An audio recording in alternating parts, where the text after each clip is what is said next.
It's Tuesday, March 7th, 2017, and you're listening to 3000 NFL Mock Draft. And man, this has to be one of my favorite episodes of 3000 NFL Mock Draft every year. You know, maybe we've only been doing it for 2 years, I want to say. So maybe that's, there can't be that many favorites yet. But I love this because, maybe only thing better is when we do our live coverage of the draft itself. But now we can come out of the combine with all the results, and we can be talking about how these players that we've been talking about for the last year have tested at the combine, and the way that they test out and the way that they perform is going to really drive up or drive down their stock, and we're going to have a better idea of maybe which players land where. Of course, free agency will have a lot to do with where players go to certain teams, and that's opening up this week as well. So no shortage of news and stuff to talk about right here, right now for the NFL on this show. Just to quickly recap, we talk about the draft, we talk about the Seahawks, and we talk about the NFL in general. So lots of draft stuff right now and lots of free agency stuff right now, lots of rumors. Adrian Peterson and the Seahawks. Ooh, exciting. But we'll talk about that later in the show. Let's start with what makes it so exciting today, which is all of these combine results. Rob, this is Rob Staten. Come with me as always of SeahawksDraftBlog.com. And Rob, it seems to me, with all of the results coming in over the last, week at the combine for all the position groups, maybe not a lot of surprises based on the stuff that we had talked about, but it seems to me that after the results of this combine, it seems like one of the most athletic, explosive, lengthy, physically gifted classes that we've seen in quite some time, if not ever. Is that true? Is that your takeaway? I think it's true at certain positions. So you could definitely say that about the tight end class, which is, has got sort of 5 or 6 players in there that are really, really athletic. And because the tight end drafts for the last few years have been really disappointing. There's not been anybody to get. I think I mentioned in the blog last week, it's kind of like when the tight ends were coming out at the combine, it was time to go and do something else. Go and get on with your life. Turn the TV off and go outside. But this year it was compulsive viewing.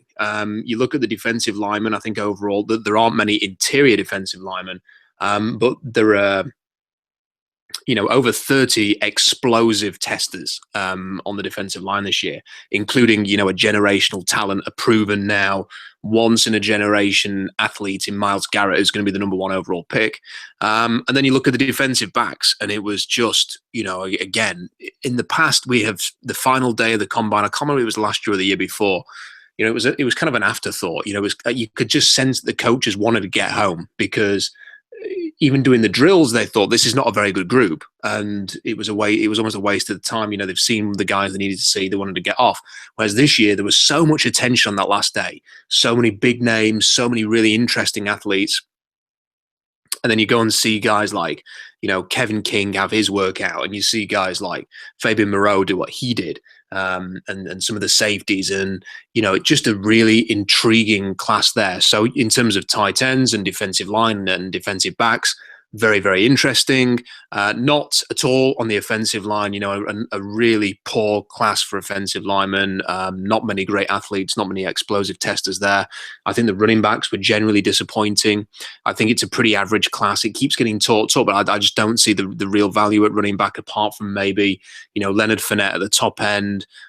Some team's going to fall in love with Christian McCaffrey. Someone will probably fall in love with Alvin Kamara. Dalvin Cook had a really disappointing combine, and then after that, there's a lot of average running backs who are probably going to go into that round 3, round 4 range. And the receivers, I think that what we found out about the receivers is that obviously John Ross is explosive and is going to go very, very early. But apart from that, I think that the options that are going to be there later on are better than the options that are going to be there in the first round with people like Corey Davis and Mike Williams. So I think we'll see teams waiting on that position. So a really interesting combine overall, but specifically for the tight ends, the D-line and the defensive backs. For the cornerbacks, it's going to be a lot of links between the Seahawks and cornerbacks on day 1 and day 2. And we've talked about how good this defensive back class is and how many of them. I think on the blog you wrote that there are 30 cornerbacks that tested at the combine with 32-inch arms. Now that doesn't include all the players that weren't at the combine.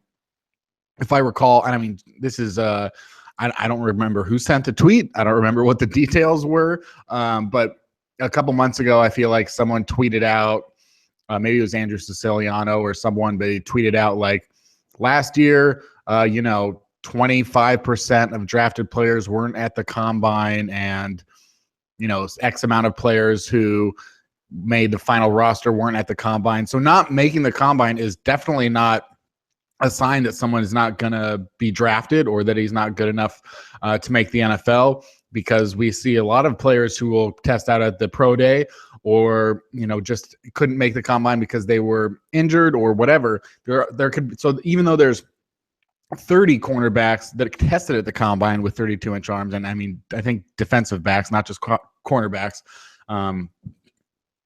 there will be more than that actually available. So the Seahawks have a lot of guys that fit their physical profile. And we're going to talk about your latest post-combine mock draft that you put together, where you put Kevin King to the Seahawks at 26. And I'm curious, based on how many lengthy cornerbacks are in the draft this year, what's the drop-off between, say, Kevin King or a cornerback at 26 and the cornerback that the Seahawks could get at the end of round 2, the guys that you're projecting there? Because it seems like what you're saying as well is that it's a very tight-knit class from 10 to 50. The guys don't measure out that differently in that range. So what's the difference between, if the Seahawks pass on a corner at 26, the one that they might get at the end of round 2?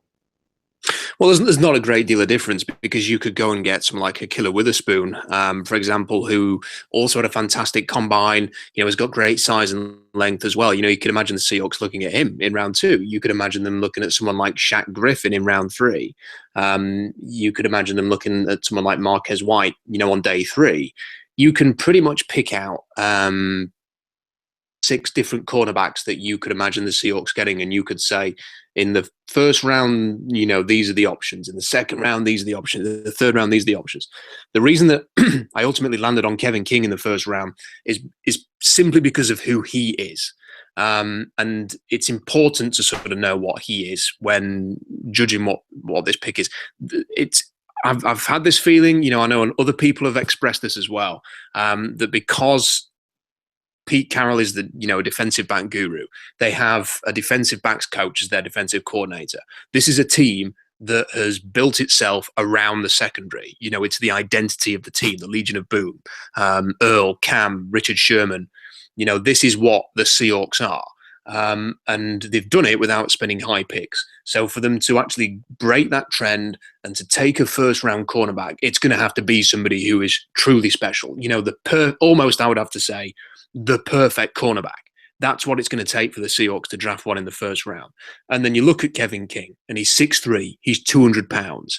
His 3-cone was the fastest among cornerbacks this year. It's the second fastest in the last 5 years. And the guy who ran the fastest one, Will Davis, in 2013, is 5'11" and was tiny. We're talking about a 6'3", 200-pound guy running a 3-cone here like a 5'10" cornerback. His 3-cone is the 7th best by a corner in the last 12 years. And the headline is that it's even quicker than Patrick Peterson's. Peterson was a freaky athlete, ran a 4.3, great build, great size and length, moved very quickly. And Kevin King, this big lanky cornerback from Washington, ran a faster 3-cone than Patrick Peterson. He had easily the fastest short shuttle this year by any player at any position, a 3.89. He had the 4th best time in the last 5 years. Any concerns about his long speed, completely blown away by the fact he ran a 4.43, one of the fastest cornerbacks in the class, again at great size. And he's explosive. Had nearly a 40-inch vertical. He didn't do the broad jump, but a year ago he jumped to 10.10. There's no, it's not like you're doing a hand time on a 10.10 broad jump. You either jump a 10.10 or you don't. So there's no reason not to believe that number there. And kind of what he is Richard Sherman, but more athletic. That's the kind of physical profile that you're talking about. And if you give the Seahawks a Richard Sherman type body with even better athleticism, they're going to, I just feel like they're going to want to coach that up, that they want to get their hands on a player like that, that they want the chance to try and turn that guy into what Sherman became. And that's why I think at 26, they'd be interested in him. It's not because I feel like necessarily they have to go cornerback in the first round. I can imagine a situation where they don't. But I think Kevin King is so exciting that they will seriously consider him if they have the opportunity to there. And, I guess the only counter to that and the sort of devil's advocate I would play with this is whether or not they feel like they're going to get, an immediate impact from a cornerback that, is Kevin King going to be able to pick up their technique very quickly to sort of get the impact of a first round cornerback? Is it going to be a position where they feel they have to develop? Do they feel like they can get by with outside cornerbacks or the ones that they've got already? They have a lot of young cornerbacks on their books who have they've been teaching and coaching up. Deshaun Shedd started there and did a decent job. In 2016, do they see somebody else on this roster, whether it's a Jean-Baptiste, whether it's Pierre Desir or somebody like that who can play outside? Are they focusing on maybe upgrading the slot position where Jeremy Lane played? Maybe. And if that's the case, then maybe they won't look at Kevin King. Maybe they will wait till sort of round 2, round 3. But, King can do anything. He's got the short area quickness to play the slot. He played in the slot for Washington in 2015. He's got the deep speed to cover a burner. He's got the size and length to match up against a big receiver. And I think he's only really scratched the surface of his potential at Washington. And when you sort of consider all of these things, I just think he's going to be incredibly enticing for the Seahawks. And one final thing is that, people often talk about Sidney Jones and the way that he produced. Well, teams took on Kevin King a lot more because they were avoiding Sidney Jones. And if you look at the numbers, Kevin King had 15 pass breakups last year, which was the 16th most in the country of any cornerback. The same amount as Cordarrelle Tankersley at Clemson, and one less than Tre'Davious White and Adoree Jackson. So in terms of production, in terms of defending the pass, playing at the ball, is as good as Tre'Davious White, Adoree Jackson, and Cordarrelle Tankersley. It's better than, the two guys at Florida. It's better than some of the other, the Ohio State guys. It's better than all of them. So he's got the production, he's got the size, he's got the length, he's got the athleticism. And when you think about all of those things, it all comes together to one package that I just think the Seahawks are going to love. And there has to be a chance, that they will consider him at 26 if he's there. It's interesting, talking about King and rising his stock. I mean, it's crazy to have 3 players from a single team go in the first round. This is 3 players from a single team's secondary. I mean, this is one unit. This is 3 starters of a unit out of 4 on one college team going in the first round with Sidney Jones, Budda Baker, and Kevin King. That's pretty insane, and I can't even begin to imagine what the Huskies are going to do next year. I haven't looked into what their next generation is under Chris Peterson, but it is pretty insane to think about that. And if they do draft a cornerback, whether it's Kevin King or someone else at 26, I don't imagine that it stops them from adding a veteran cornerback as a stopgap because, I mean, it would seem to me that any rookie, you're not going to throw him out there on week 1. Now, I do believe that Richard Sherman, though he started, about around the middle of his rookie season and was doing great, and I believe that he could have started week 1. He's a very exceptional player. When I look around the cornerbacks that could be available as maybe a 1-year stopgap, and I haven't looked at any of their measurements, and I don't know if they're fits for the Seahawks. I'm just throwing out names there like Tramon Williams, Alteron Werner, Marcus Cooper, Brandon Flowers, Morris Claiborne, Brandon Carr, Leonis McKelvin. These are just names. Don't throw me any hate mail for naming some players. They'll have to get a veteran in there, I would assume. Rob, how close is Kevin King or some of these other cornerbacks in the late first, second round draft? Any of them, not going to need a year to get up to speed? Well, maybe in other teams, but the thing about the Seattle's technique is that it's very specific, and it's clearly not the easiest thing to learn straight away because you just look at the way Corey Williams came in and really struggled to sort of learn the technique and had a lot of issues with that. they've not started rookies. Brandon Brown has started in his first year, but was a veteran guy. Richard Sherman didn't start straight away. If people recall, in 2011, he came in after about 6 to 8 weeks because of an injury to Marcus Trufant, I think. Byron Maxwell didn't start straight away. Deshaun Shedd didn't start straight away. So they've kind of wanted to develop these guys. And I think that's another reason why they've drafted them later on, is that it takes away the pressure to start them immediately. You can if you want, but the pressure isn't there. And the minute you take a first-round cornerback, if you take Kevin King in the first round, he pretty much has to start week 1 in one form or another, because the expectation and the pressure is there for that to happen. You want to draft an impact guy in the first round. And if they think, it's just impossible, for a rookie to come in and learn this technique and be starting for us across from Richard Sherman and help us win a title in that first year, then it makes it less likely they're going to go in that direction. And maybe they'll look at other players.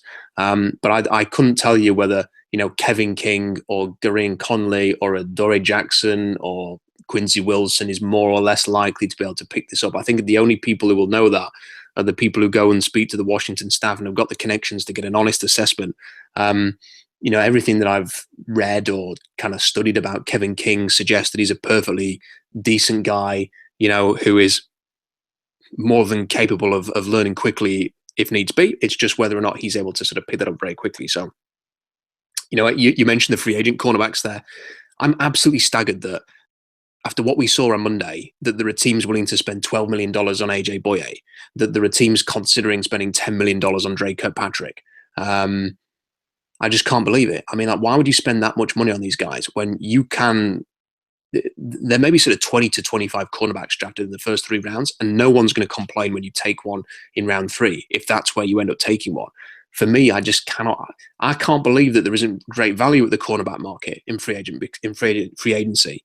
It doesn't look like that's going to be the case, because it's such a great class for safeties and cornerbacks. To see a team like Pittsburgh considering spending $10 million of their precious cap room on someone like Dre Kirkpatrick, I just think is unbelievable. So I think this is why some teams stay really good and some teams struggle every year, because I think the smart teams will be using the draft to get a cheap cornerback rather than spending 10, 12 million on a free agent. Yeah, and you mentioned the athletic safeties at the combine and in the draft this year. Obi Melifonwu, the safety that you talked about a lot on this podcast, that you said would have a great combine and move his stock up into the first round, had a historic combine and moved his stock up into the first round. Obi Melifonwu just leaps high, runs fast, is big, has the gigantic broad jump. I mean, the only other defensive back that even comes close in the last 5 years to being as athletic as Obi Melifonwu is Byron Jones, a defensive back out of UConn, just like Obi Melifonwu. I don't know if you have some intel on why UConn has these supreme athletes, and if there's another one down the pipe, please let me know. And secondly, where does Obi Melifonwu's combine rank all time for you? And what does that mean for his best fit? A lot of people talking about how he looks soft on tape, or, that he's, looks like he's too much of a project. What do you say to those people? Because I know you've already started that conversation. Yeah, I think the reason that UConn has probably had a bit of success there is because of the coach that used to be there. I think Bob Diaco's, he's now the defensive coordinator in Nebraska. He was fired as the UConn coach at the end of the year. Is a really good, he has the reputation of being a really good defensive backs coach. And he has coached not just the 2 UConn guys, but also Harrison Smith at Minnesota as well. So he's got a track record there of really developing these, great athletes, finding them a role at safety. So I think that he's probably one of the main reasons why UConn have been able to do that, and maybe they will struggle to sort of repeat that success now that he's gone to Nebraska. In terms of Melifonwu, I think he's a great example that you can kind of hold up, Kenny, and say this is one of the problems with draft analysis, such as it is. And people look at the combine and they see a guy who has this incredible broad jump and an incredible vertical jump, and then he runs a 4.40, and they will go on to Draft Breakdown, and they will put on the 1 or 2 games that are there for Obi Melifonwu. And they will watch it, and they will expect to see Myles Garrett. They will expect to see Leonard Fournette. They will expect to see Garrett Bowles. And when they don't see that, those top 10 type talent, because he ran so well and jumped so well, because they don't see that, it automatically the response is to think, well, he's just an athlete. He's not very good. And that's a mistake. It's a real mistake. And the thing when you watch Melifonwu is, you know what, you can watch sort of 8 to 10. If you watch the Houston game against UConn, for example, Houston won like 60 points to 0 or something in that game. And UConn were completely overmatched. And there are plays where you look at it and you think, that's not very good. That's ugly. He's going through the motions there. He's not executing there. He doesn't look particularly perturbed by the fact his team is getting battered. But it's the kind of game that just won't happen in the NFL.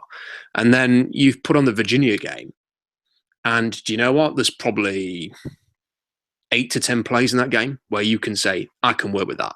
You see him sort of covering a crossing route over the middle, and the ball's thrown to his guy, and he leaps from nowhere and gets a big paw on that because of his fantastic athleticism.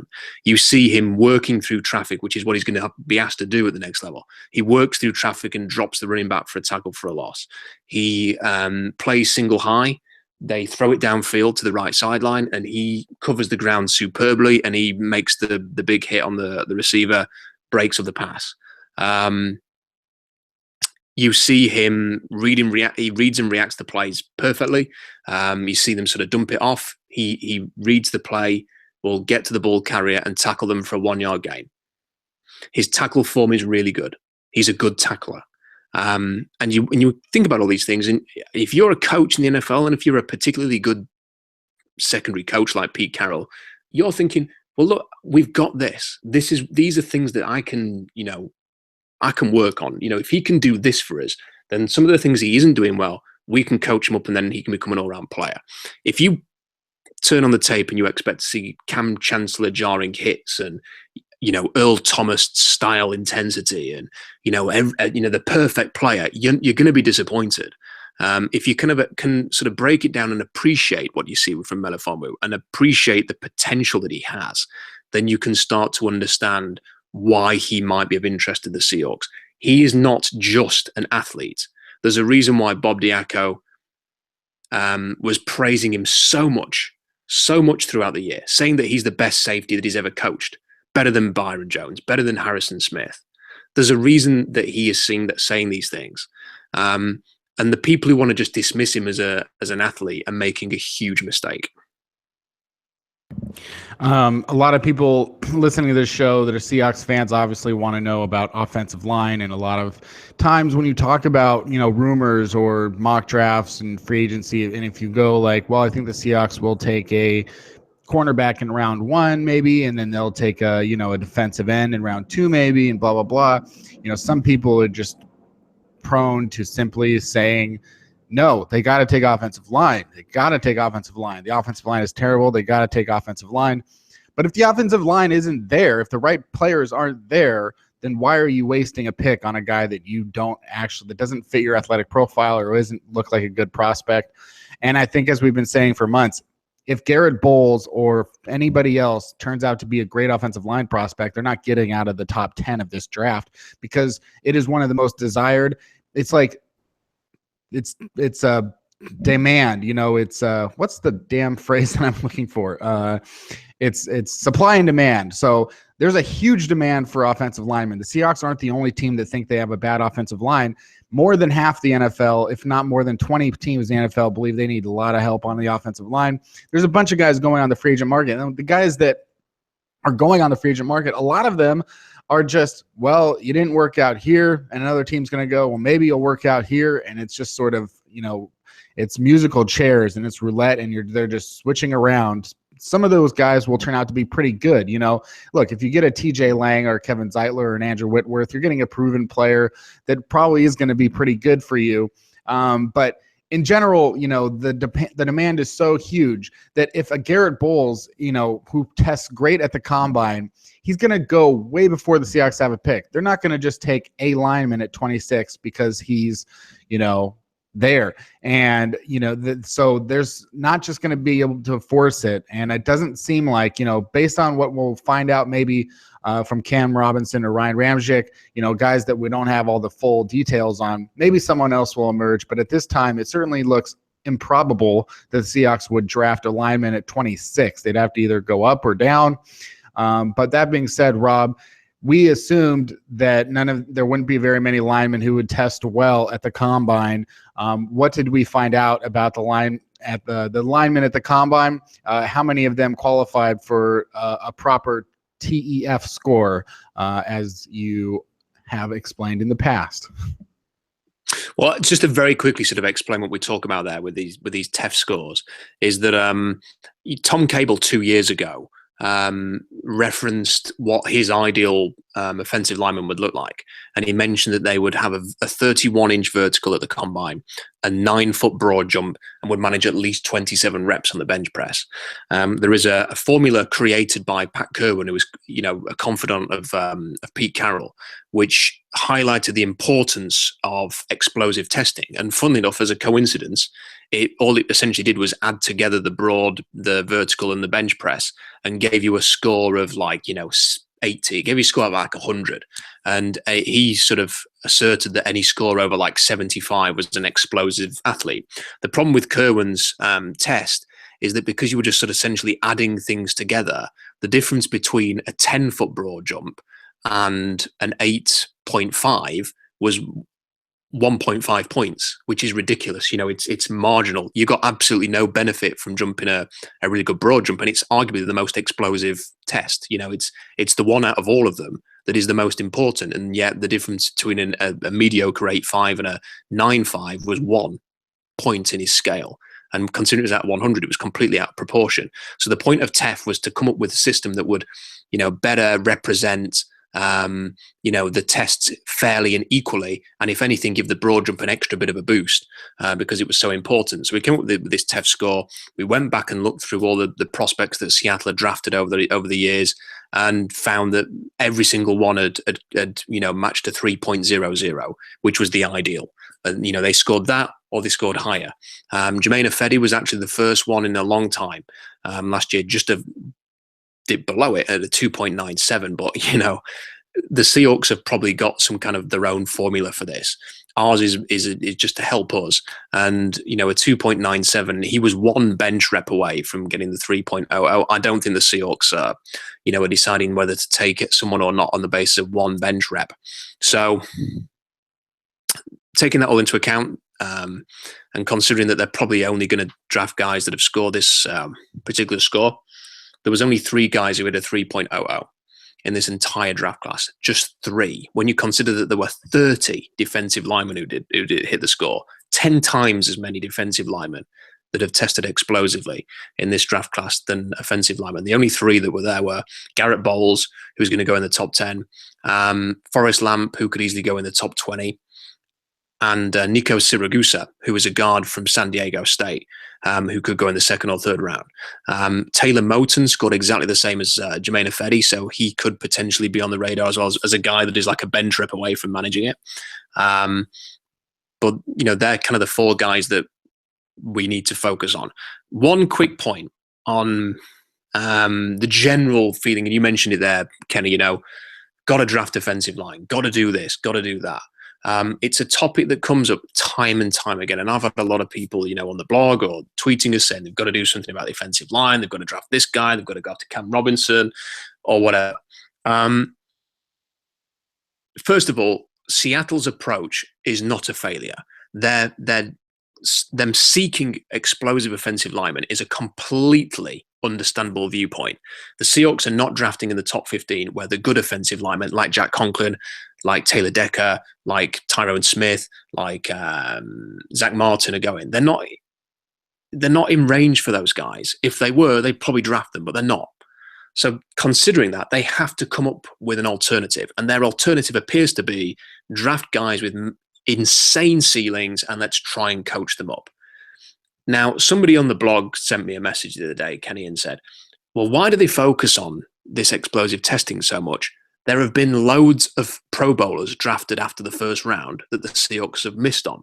So I actually went and had a look at the number of Pro Bowl offensive linemen that have been drafted since 2010 beyond the first round. So in the last 7 years, since Carroll's been in Seattle, there were 0 offensive linemen drafted after the first round in 2010 that have made the Pro Bowl. There were 2 in 2011, Rodney Hudson, who was a second-round center, and Jason Kelsey, who was a 6th-round center. In 2012, there was 1 guy, Kalichia Semele. In 2013, 1 guy, David Bakhtiari. And in 2014, 1 guy, Try Turner.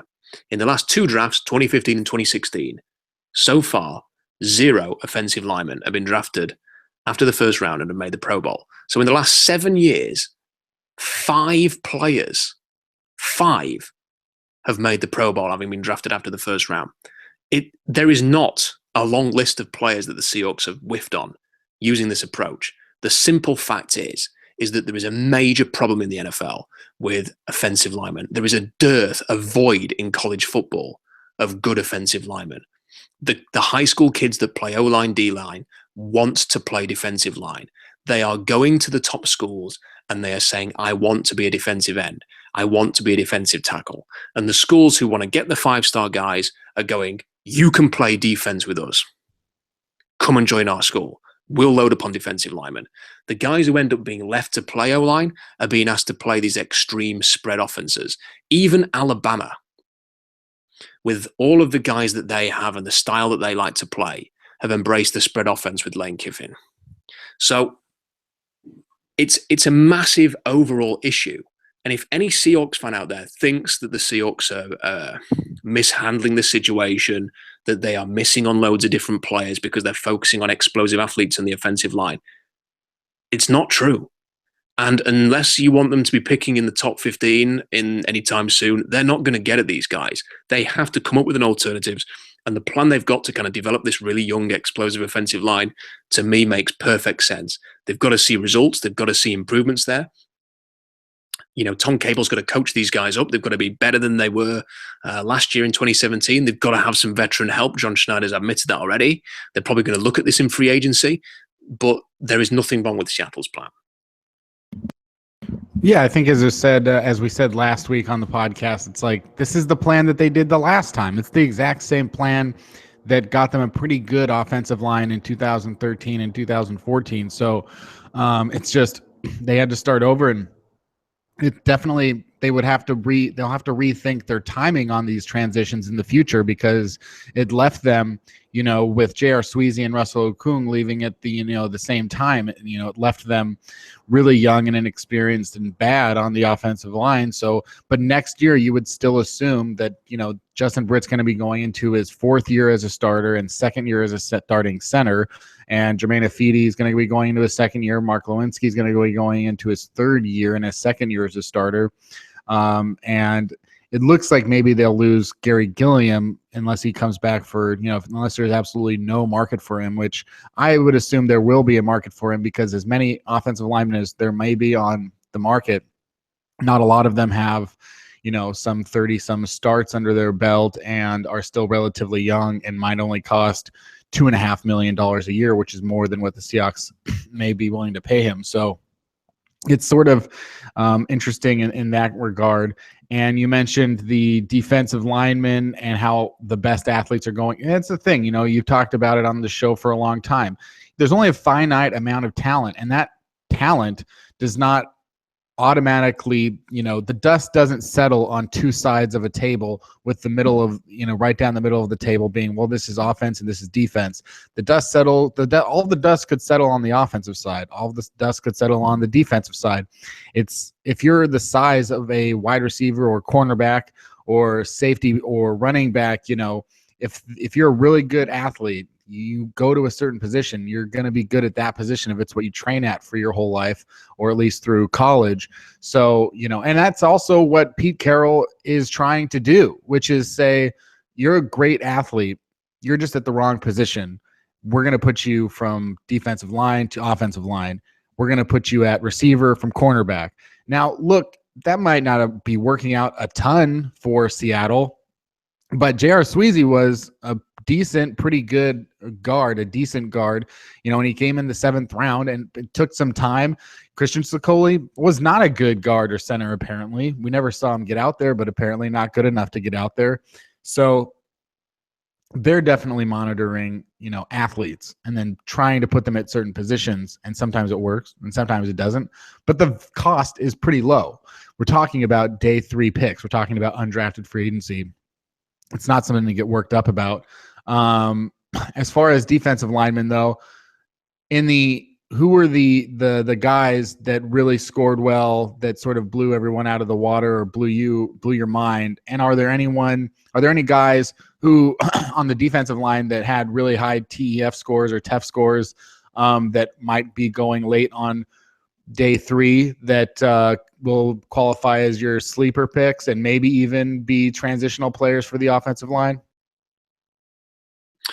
I don't think there's as, in the past we've been able to sort of identify, potential O-line converts. I think they're probably less likely to do that this year, just with the growing pains they had.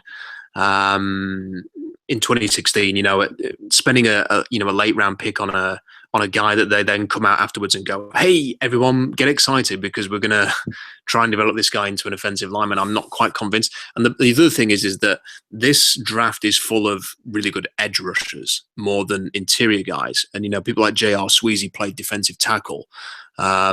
This is more of an edge, smaller, the biggest guys are like 280 pounds. So, the idea of them converting to guard means they have to add weight and they can become less athletic as they do that. So I think it's less likely in this class, and it really isn't good for defensive tackles. Some really disappointing numbers for the interior defensive linemen, even some of the big names. Jonathan Allen had a really mediocre combine, and with the talk of the arthritis in both shoulders, you wonder whether or not he could be a Miles Jack. There's who thought a year ago that Miles Jack would fall out of the first round. Everybody had him in the top 10. And then there was a bit of talk about the knee issue and the long, whether it was ever going to heal properly, and he falls out the first round. Do not be surprised if the same happens to Jonathan Allen, because arthritis doesn't get better. It's not like a knee injury that you can spend time rehabbing. It's just there. It only ever gets worse. Caleb Brantley had an atrocious combine and just looks like an absolute nothing player, from here on in, the kind of guy that might go in round 3 because someone takes a chance on hopefully in panning out, but just nothing to get excited about that. In terms of some of like the guys that really stood out, with potentially looking at the Seahawks, the problem is that the Seahawks are quite strict on the arm length of defensive linemen. I think I'm right in saying they haven't drafted a defensive lineman with less than 33-inch arms, and there's a lot of like interesting guys in this class that just don't tick that box, unfortunately. You could look at a guy, for example, like Trey Hendrickson at Florida Atlantic, who could be a potential edge, could be a potential Sam if he slims down a little bit. Didn't run particularly badly. Had an elite 10-yard split. Anything in 1.5s is elite. Good broad jump, good 3-cone, good vertical, but has got 32 short arms, 32-inch short arms. So is he somebody they're going to consider not too short? I thought that DJ Jones from Ole Miss had a really nice combine workout, but he has 32.5-inch arms at 6 foot, 319 pounds. Not convinced they're going to go there. I know a lot of people are excited about the potential of Tano Passignon. To me, looks like a bit of a Margus Hunt type. Teams are going to be busting a gut to find out how much he loves football, and whether this is how he sees his future. I've read things that suggest that, football will not define Tana Passignon. That he's got a lot of other things that he wants to do in his life. You wonder if, 3 or 4 years down the line, is the grind going to get to him and he's going to think, I don't want to do this anymore. I think that's going to put a lot of teams off there, taking a chance on him. Carl Lawson had a great combine. Short arms, though. Tack McKinley, Malik McDowell did well, but, I don't think they're going to be considered by the Seahawks. Elijah Qualls had a really good combine. Again, the length is an issue, but I thought he had a really good combine, so I think that he's going to go probably 2nd or 3rd round. Another Washington guy that's going to go early. And in terms of who the Seahawks might look at, I think it probably comes down to 3rd day. maybe looking for someone who can add to the rotation inside. I think Eddie Vanderdoes had a lovely combine, so and he's got the length that they like. So he's somebody that has a bit of potential there. Might be a bit too rich for them if he goes in round 3. Carlos Watkins didn't work out at the combine, but has got insane length, great size. He's got a bit of a gritty backstory there. Could imagine them looking at him. And then there's a couple of question marks, Kenny. I mean, like Jordan Willis had a outstanding combine. I mean, his 10-yard split, I think, is the fastest one since Cliff Averill ran his 1.50, which is just elite get off. His 40 time was a 4.53, absolutely fantastic. He's got the length, 33.5-inch arms. He kind of looks like a Leo. Amazing explosive test, 39-inch arms, 10.5 broad, great short area quickness with a 4.283 cone. Has got all of the numbers that you love to see, and yet on tape you kind of watch him and you want to see a bit more. You really want to see a bit more from him. You want to see him be more aggressive. You want to see him get off a block. You think you've got this great get off, you've got this explosion. Let's see it off the edge. Let's see you dominate a game in college as an edge rusher. And I don't think he quite did that. But he's somebody who could be really interesting as like a Leo Sam style prospect. And then you look at some of the linebackers who worked out as or defensive ends that worked out as linebackers, or Leo prospects that worked out at linebacker. Tyus Bowser, I think, is a really, really interesting guy. I just think that Tyus Bowser, he's got to be on Seattle's radar. Huge hands, nice length, decent 40 time, but again, an elite 10-yard split, explosive testing through the roof. Great 3-cone time.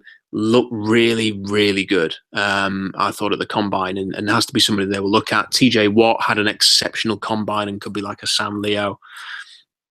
Hassan Reddick, we've talked about an awful lot. I think that the dream has gone there. I mocked him to number 11 in my mock draft today, and I just think that he is destined to go in the top 15 now.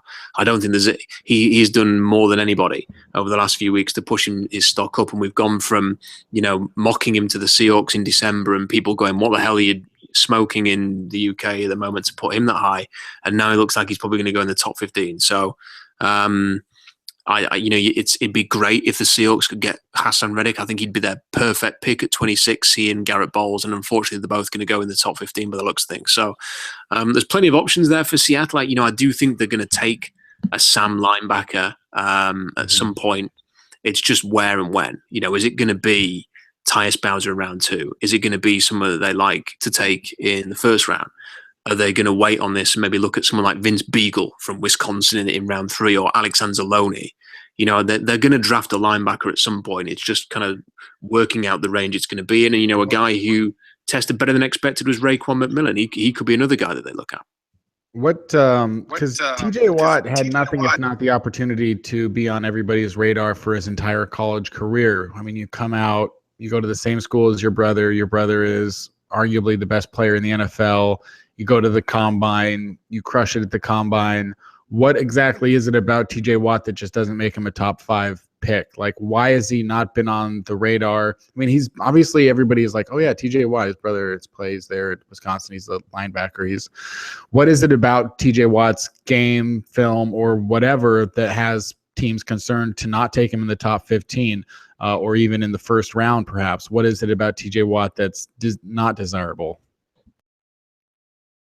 Well, there's nothing. I mean, there's nothing to make him not desirable. I mean, he did everything well at the combine. He did. I think you could argue he did better than expected. The whole, the name aspect of it has its pluses and minuses in terms of your stock. So, like, some people will look at the Watt name and maybe overrate him or get too excited about him because they think that he might be something similar to his brother. I mean, they're very different players. TJ Watt's 250 pounds, JJ Watt's 290 pounds. So their combines are very similar, but there's a 40-pound difference there. So some people will look at it and maybe overrate TJ Watt because of the name value. But I think a lot of people are also suspicious of the fact, it's TJ Watt. It's JJ Watt's brother. He's not going to be any good. He's not JJ Watt. Just because he's JJ Watt's brother, that's why people are talking about him. So I think that you get people being kind of sniffy about the fact that his brother is who he is as well. And when I watched him, he's the kind of player, Kenny, that you watch on the tape and you think, wow, this guy's really good. This guy's surprisingly good. And then when you get to the combine, you kind of think, right, let's see how good he really is. Let's see if it's the fact that it's the Big Ten and it's kind of crappy, and the players like Ryan Nassim, I think it was the Nassim brother who went to Cleveland, has come from nowhere and has had all this production. Is that TJ Watt? Is he just one of those? Is it just because Wisconsin were better or better organized or better coached than a lot of the other teams? Or is he actually a really dynamic athlete? And then he gets to the combine, you find out that he's got 11-inch, hands. His hands are enormous. He's like got frying pans for hands. He's got like 33-inch arms, 252 pounds, great length, 6'4", 6'4" and a half. He runs in the 4.6s. That's perfectly acceptable. That's the kind of range that Frank Clark ran. He's got a 37-inch vertical, which is incredible, which is better than a lot of like Cordrea Tankersley didn't get a 30-inch vertical, and he's a cornerback. This guy did it at 252 pounds. His broad jump was 10.8. He's as good as the tight ends in this draft in terms of athleticism. And then he ran a 4.13 short shuttle and a 6.79 3-cone.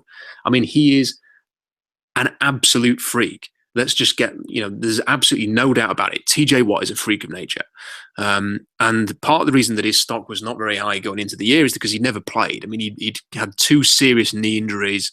He'd never really had an opportunity to start. 2016 was his first opportunity to really start for Wisconsin. And all he did was make plays every single week.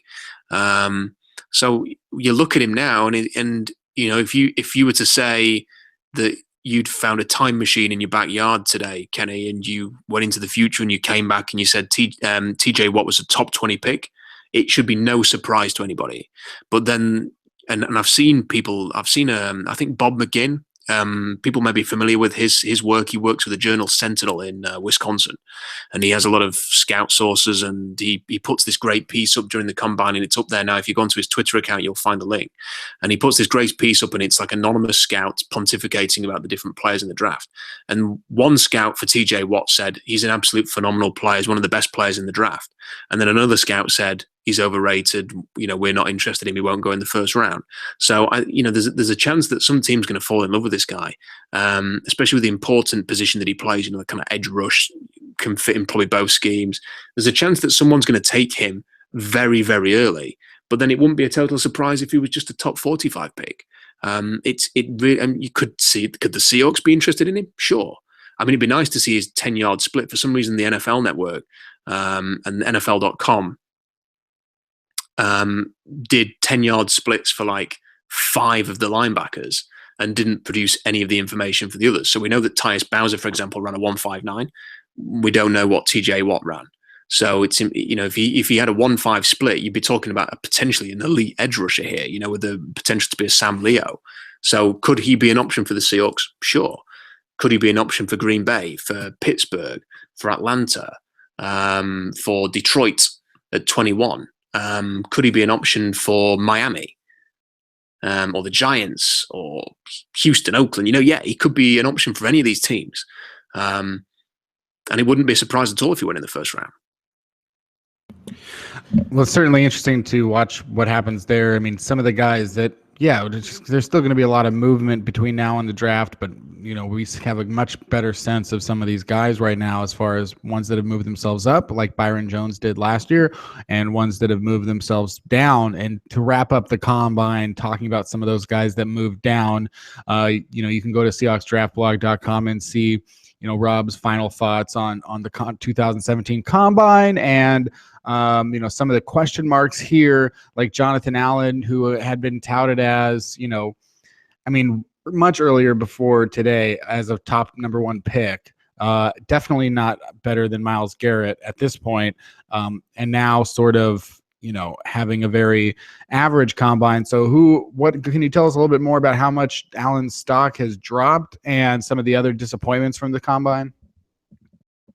I mean, obviously, I don't speak to teams, so I don't know specifically how they're viewing him. I mean, there's definitely a chance that someone in the top 15 is going to say, we believe in him. We are comfortable with the injury situation, and that's that. But I just keep coming back to the Miles Jack thing and the Jalen Smith thing a year ago. Miles Jack more so because Jack wasn't hurt. He had a knee injury and went to the combine, was set to work out and do everything, and then they looked at the knee and they were concerned that it had long-term issues, that that he might be a one contract player, that you might get 4 or 5 years out of Miles Jack and then he might have to retire. And he overnight went from a player that was considered a top 10 lock, potentially a top 5 pick. He fell out of the first round completely. And if teams are willing to do that for somebody with the upside and the character and the production and the insane ceiling of Miles Jack, then why is that not possible for Jonathan Allen, who plays with a lot less athleticism, with a lot less ceiling? His game, his athletic profile is mediocre. It's average. And yes, his tape is excellent, but now you start to think of things like, well, look, he's not a freak. He's not Myles Garrett. He's not Hassan Reddick. He's not TJ Watt in terms of athleticism. So is he winning because Alabama can roll out, 4 5-star recruits every time they take a snap, that they can rotate guys in and out relentlessly, that I think Tim Williams played something like 20% of the snaps in 2015 and had nearly 10 sacks because they could just throw him out there whenever they wished. Is that a reason why Jonathan Allen was successful? And then you think, well, I've said it before, arthritis does not heal. It never gets better. It only ever gets worse. And if you think Jonathan Allen might be great for 3, 4, 5, 6 years, but then he might have to retire, are you going to spend a top 10 pick on that guy? Are you going to spend a top 20 pick on that guy? And maybe in a lesser draft, you'd be thinking, I'll take the chance. I'm going to take the chance that this guy's going to be really good like he was at Alabama. But in this draft, you're thinking like, well, I could take Jonathan Allen with the arthritis in his shoulders, or I could take this really great cornerback, or I could take this really great safety, or I can go and get this different defensive lineman, or I could go and take this linebacker. And because there are alternatives there, because this is a really deep draft, for me, it increases the chances that he will fall. And, I've seen a couple of reports saying instead of going in the top 5, he's now going to go between 12 and 17. Well, my argument is if he's going to fall from a top 5 lock to 12, 17, then why won't he fall from 17 to 32? That's how I'm viewing this. If he's going to fall to the mid-first round, why isn't he falling out of the first round completely? And I think there's a legitimate chance that could happen with him. I mentioned Caleb Brantley being a major disappointment. Not personally, I never really rated him that highly. I think the highest that I mocked him is late second round. I thought that he was quite the disappointment. I think the running back class, I think Dalvin Cook was a huge disappointment, Kenny. I mean, I don't know if you've seen this, but he ran a 4.53 short shuttle. That's Dalvin Cook at 210 pounds, one of the quickest running backs in college football, ran a 4.53 short shuttle. Eddie Vanderdoes, who is a big, fat, 310-pound offensive lineman who is overweight, ran a 4.39. Quite a superior 3-cone there from big old Eddie Vanderdoes compared to Dalvin Cook. Cook's 40 time of a 4.49 isn't too bad, but when you compare it to Leonard Fournette's at 30 pounds more, it's not particularly spectacular. His vertical was average. His broad jump was average. It was just a really underwhelming workout, and there are some character concerns involving Dalvin Cook, and I think that he's probably going to fall. He's been in the top 10, he's been in the top 15. I think if he'd had a great workout, then that's the kind of range you would have retained. In late first round, maybe even falling out of the first round because of some of the character concerns. So I thought that was a big disappointment. I think the offensive line class overall was disappointing, but not a surprise that it was disappointing. And apart from that, I don't think there were too many. Nothing off the top of my head was, really, really disappointing. There was maybe 1 or 2 of the cornerbacks that you'd expect to run faster. I think that, I think safety, John Johnson running a 4.61 was a little bit surprising. He showed really fast speed at the Senior Bowl. You kind of thought that he was going to do a bit better there. But aside from that, pretty much as we expected in terms of the defensive backs. So there weren't too many disappointments, but I think a couple of big names like Jonathan Allen and Dalvin Cook. And one other quick disappointment, I thought it was an absolute, talk about digging your own grave, really. Mike Williams was interviewed. This is the receiver at Clemson. He was interviewed by the NFL Network, and they said, "Why aren't you running the 40?" And he went, "Well, it was a long season at Clemson, and we had the national championship, and I'm a bit tired, and I don't feel I'm ready to run a 40." And the very same day, Deshaun Watson did literally everything. Everything. Threw the ball, ran, jumped, interviewed, was picked apart. And if Deshaun Watson can do all those things, then Mike Williams can do all those things. It looked to me like he was scared to run a slow time, or knew that he was going to run a slow time and wanted to run on a fast track at his pro day. And I think that teams will knock him down for that. And they want to see competitors. And when you've got the deepest draft in 5-6 years, and lots of alternative options, and you've got a guy like John Ross running a 4.22. If you're Mike Williams, you get out there and you run a 40-yard dash to show that you're going to be willing to compete, and then you go and run the faster time at the pro day. I think that he really, really had a huge gaffe there by not running, and I think it's going to cost him, and I think that he could fall out the first round. Yeah, let's use that transition to talk about your mock draft that you posted today at CRSDraftBlog.com, and we can just talk about some of the key picks in the first round, guys that have moved their stock up, and guys that have fallen out of the first round entirely, like Mike Williams, as you said, like Jonathan Allen, like DeShone Kizer, and sort of talk about how that relates to the teams and their needs and the Seahawks.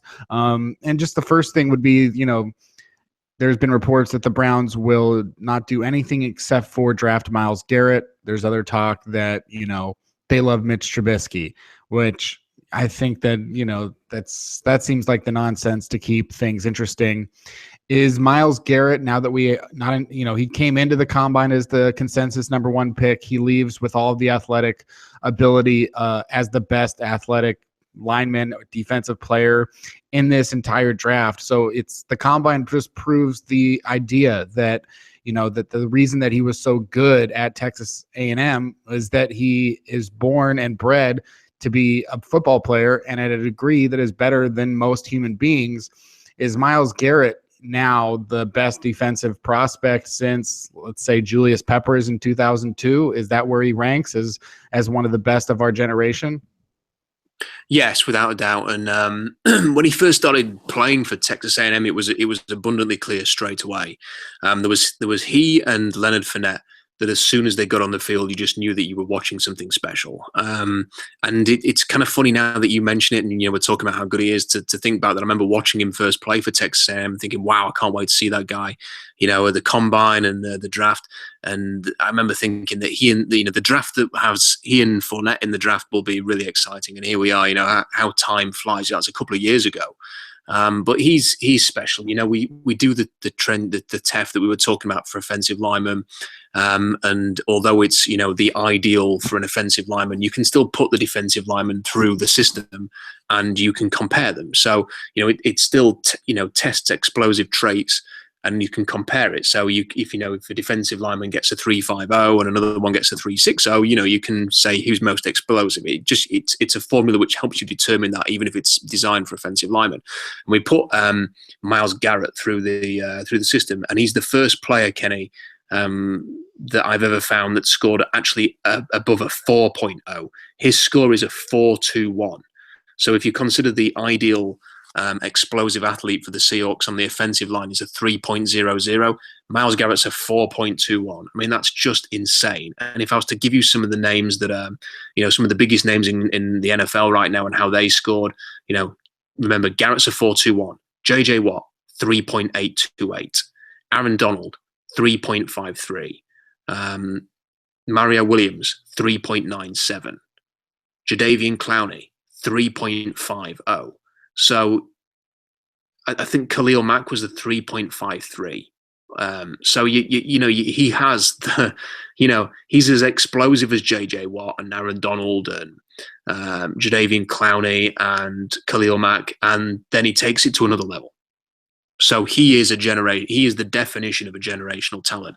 We get players who come into the draft, and you think, and we call them that, and we predict what they're going to be. Myles Garrett has got the potential to be a once in a 10 or 20 year type of player. And the only problem for him is that he's going to end up in Cleveland. And if it was a bad team that had managed to acquire the first pick in the draft. So, if it was like Tennessee, for example, last year, or if someone had traded up like, the Rams did a year ago and a decent team managed to get hold of him, he could be like a 20 sack a year guy, 15, 20 sacks consistently, really good season, Khalil Mack style impact in the league. But because he's in Cleveland, is anybody confident that he's going to be able to do that? That the Browns won't just drag him down because they're perennially awful? I mean, that's got to be the concern. But yeah, Myles Garrett's a really exciting player, and if he doesn't succeed in the NFL, it's probably going to be because he goes to Cleveland. Yeah, I mean, such an interesting situation with the Browns. They have $100 and some million in cap space. There's going to be a lot of rumors of players they're going after. I've heard, Kevin Zeitler and, Ricky Wagner trying to get the offensive line up to snuff, and they can sign anybody. I mean, financially, they can sign not just anybody. They can sign 5 anybody's, 6 anybody's. I mean, if they looked at the top 100 free agents and they just wanted the top 5, they could sign all of them if those players agreed to go to the Browns, which most of them won't agree to do. So it's a tough rebuild because you got to sort of like have the resume in order to get the job, but the job won't let you work there unless you've worked the job before. It's one of those catch-22s. But drafting Myles Garrett would be step one. Joe Thomas is the Myles Garrett of offensive tackles, a top prospect, a perfect specimen, a Hall of Famer. His career has turned out to be a Hall of Famer, but he couldn't do anything to help them win games if they didn't have a quarterback or a defense. So, it's unfortunate that, Joe Thomas is maybe got 3 years left and Myles Garrett is just beginning, and they're probably not going to be playing together at the same time in which the Browns are successful. But it's definitely a step. I'm interested to see, an elite player on the Browns, one that can make noise, one that can get 20 to 20, 20 sacks. I was going to say 20 to 30 sacks. Hey, you never know. And but it's the same thing with J.J. Watt. J.J. Watt's been the best player in the NFL, and he's also been 2-14. So it's not something that happens with quarterbacks, in the sense that it's something that happens with every position except for quarterback. You can be the best at your position and be on a completely terrible team, but for the most part, you're never going to be the best quarterback in the NFL and go in 2-14. So the Browns still need to solve that. Luckily, they do have the 12th pick.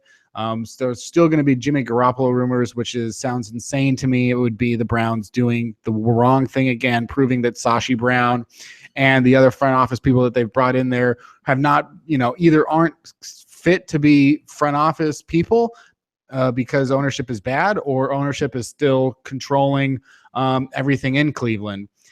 The only thing that they can, the only way that they can screw up at this point that would be surprising is if they don't take Myles Garrett number 1. Just take him, get a good player.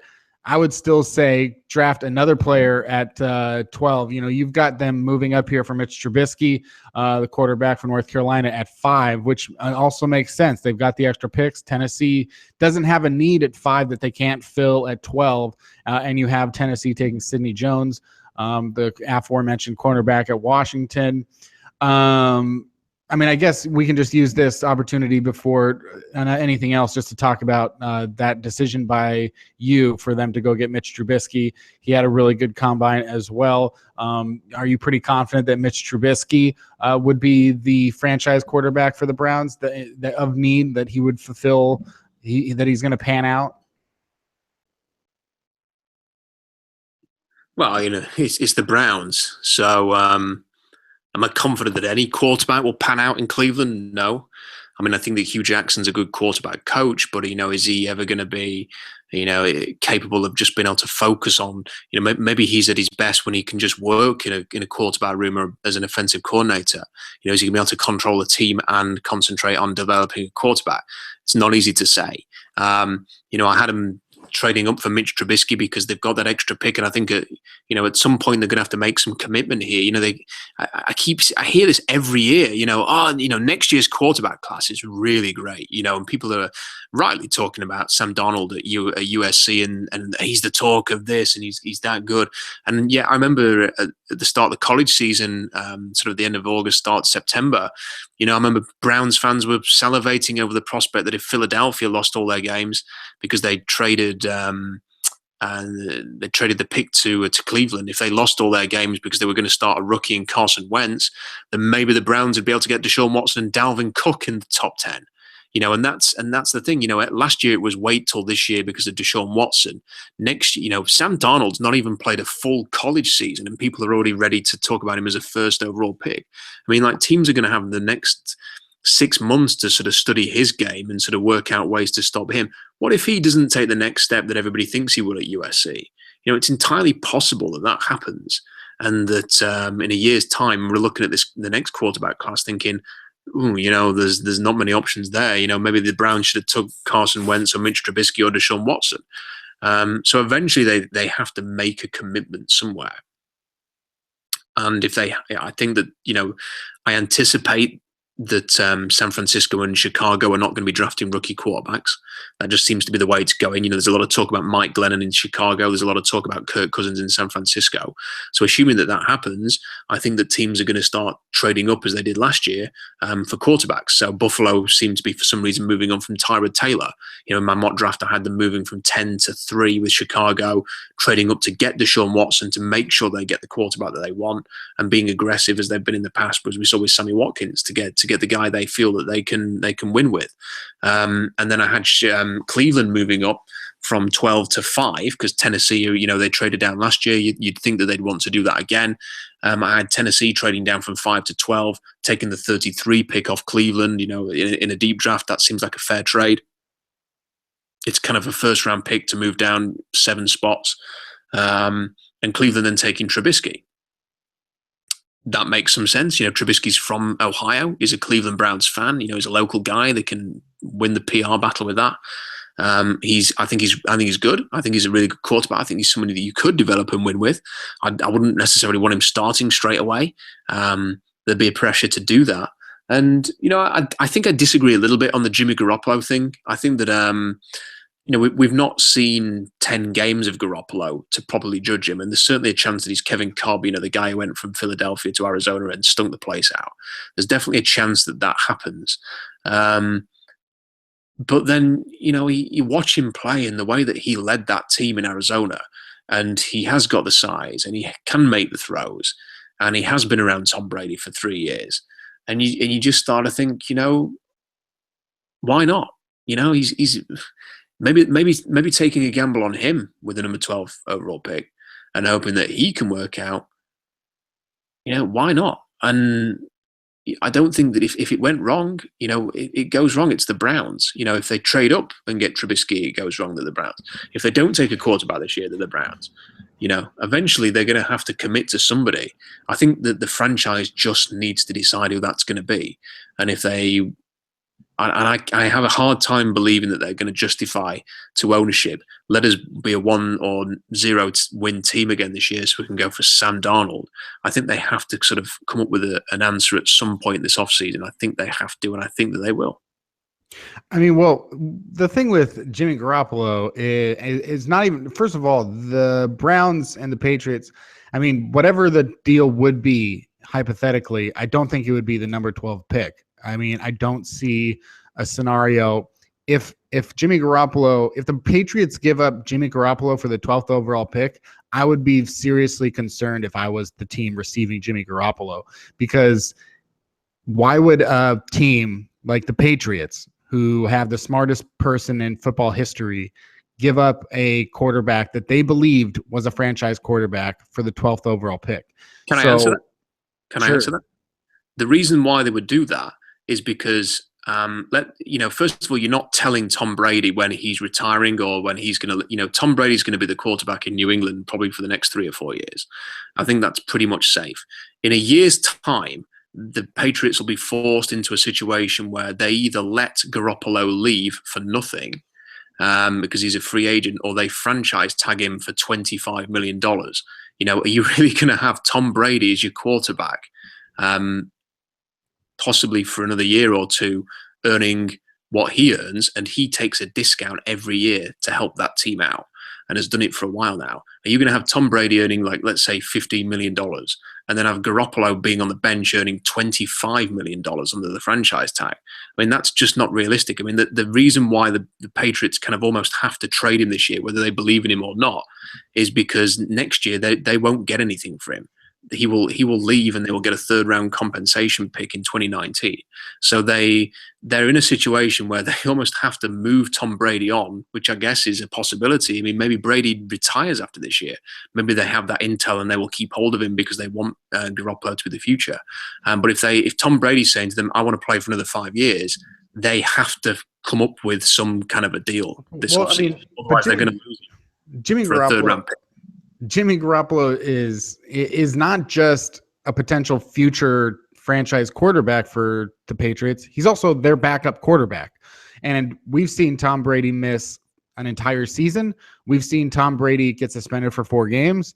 I wouldn't want to be Bill Belichick turning to Jacoby Brissett next year if anything happens to Tom Brady. If they're, we saw Jacoby Brissett for 2 games, and he was an interesting runner for sure, but a pretty awful passer, and is definitely not a backup quarterback. So that's the other thing, Jimmy Garoppolo is their backup quarterback. And what my, the overall point being, I'm not too concerned with a quarterback having a good game and saying that makes me super confident in his future, because Matt Flynn had some of the best games in Packers history. And so I just look at Jimmy Garoppolo and I say, if that's a player that I'm trading for, or if that's a player that has the Patriots I'm giving up, I would think it's going to be, the first round pick this year, maybe a second round pick next year. And suddenly, the price tag gets pretty high for a guy that is automatically going to have to come with a contract extension that is going to pay him, at least what Brock Osweiler got, probably even more. And we saw how that's working out with Brock Osweiler. There's not enough on Jimmy Garoppolo for me to feel that I would want him on my team as at the cost of high draft picks and a contract, when I can use a high draft pick on a quarterback like Patrick Mahomes, and it's going to be coming at a rookie contract for 5 years if I pick up his option, as opposed to Garoppolo, who is going to be, coming at the cost of a very scary anchor that he's holding around on his belt, that if he doesn't work out is going to sink me even worse. So that's my big thing with, I don't think the Browns should be trading that pick for Garoppolo. I mean, just a couple of points. I mean, to put a bow on why the Patriots would trade, even if he's their backup quarterback, and the whole Jacoby Brissett, it really comes down to this. If you're the Patriots and you get offered the number 12 overall pick, that's better than having a third-round comp pick in 2 years' time. So, that's a no-brainer for me. You're going to lose him one way. You have 2 options. You either get rid of Tom Brady in a year's time, or you're going to lose Jimmy Garoppolo. And I don't sense that Brady's going anywhere. So they're going to lose him. So if you either get the 12 pick in a loaded draft class this year to help your team try and win another Super Bowl with Tom Brady still playing really well, or you wait 2 years and you get a third-round comp pick. So, that's why they would trade him, because they're going to lose him anyway. And in terms of, you could get Patrick Mahomes, and you could spend the next 2 years trying to develop Patrick Mahomes while winning another 1-2 games a year. And you might think, yeah, do you know what? This guy's not going to work. And maybe he will, maybe he won't. I mean, that's the gamble you take. At the very least, with Jimmy Garoppolo, and listen, I don't know whether Jimmy Garoppolo is a franchise quarterback or not. I mean, thankfully I don't have to make that judgment. The Cleveland Browns will have to do their homework, as will any other prospective, employer, and will have to determine whether or not they believe he's got something to offer. But at the very least, he's played for the best of the best. He has been around the best, one of the best defensive coordinators.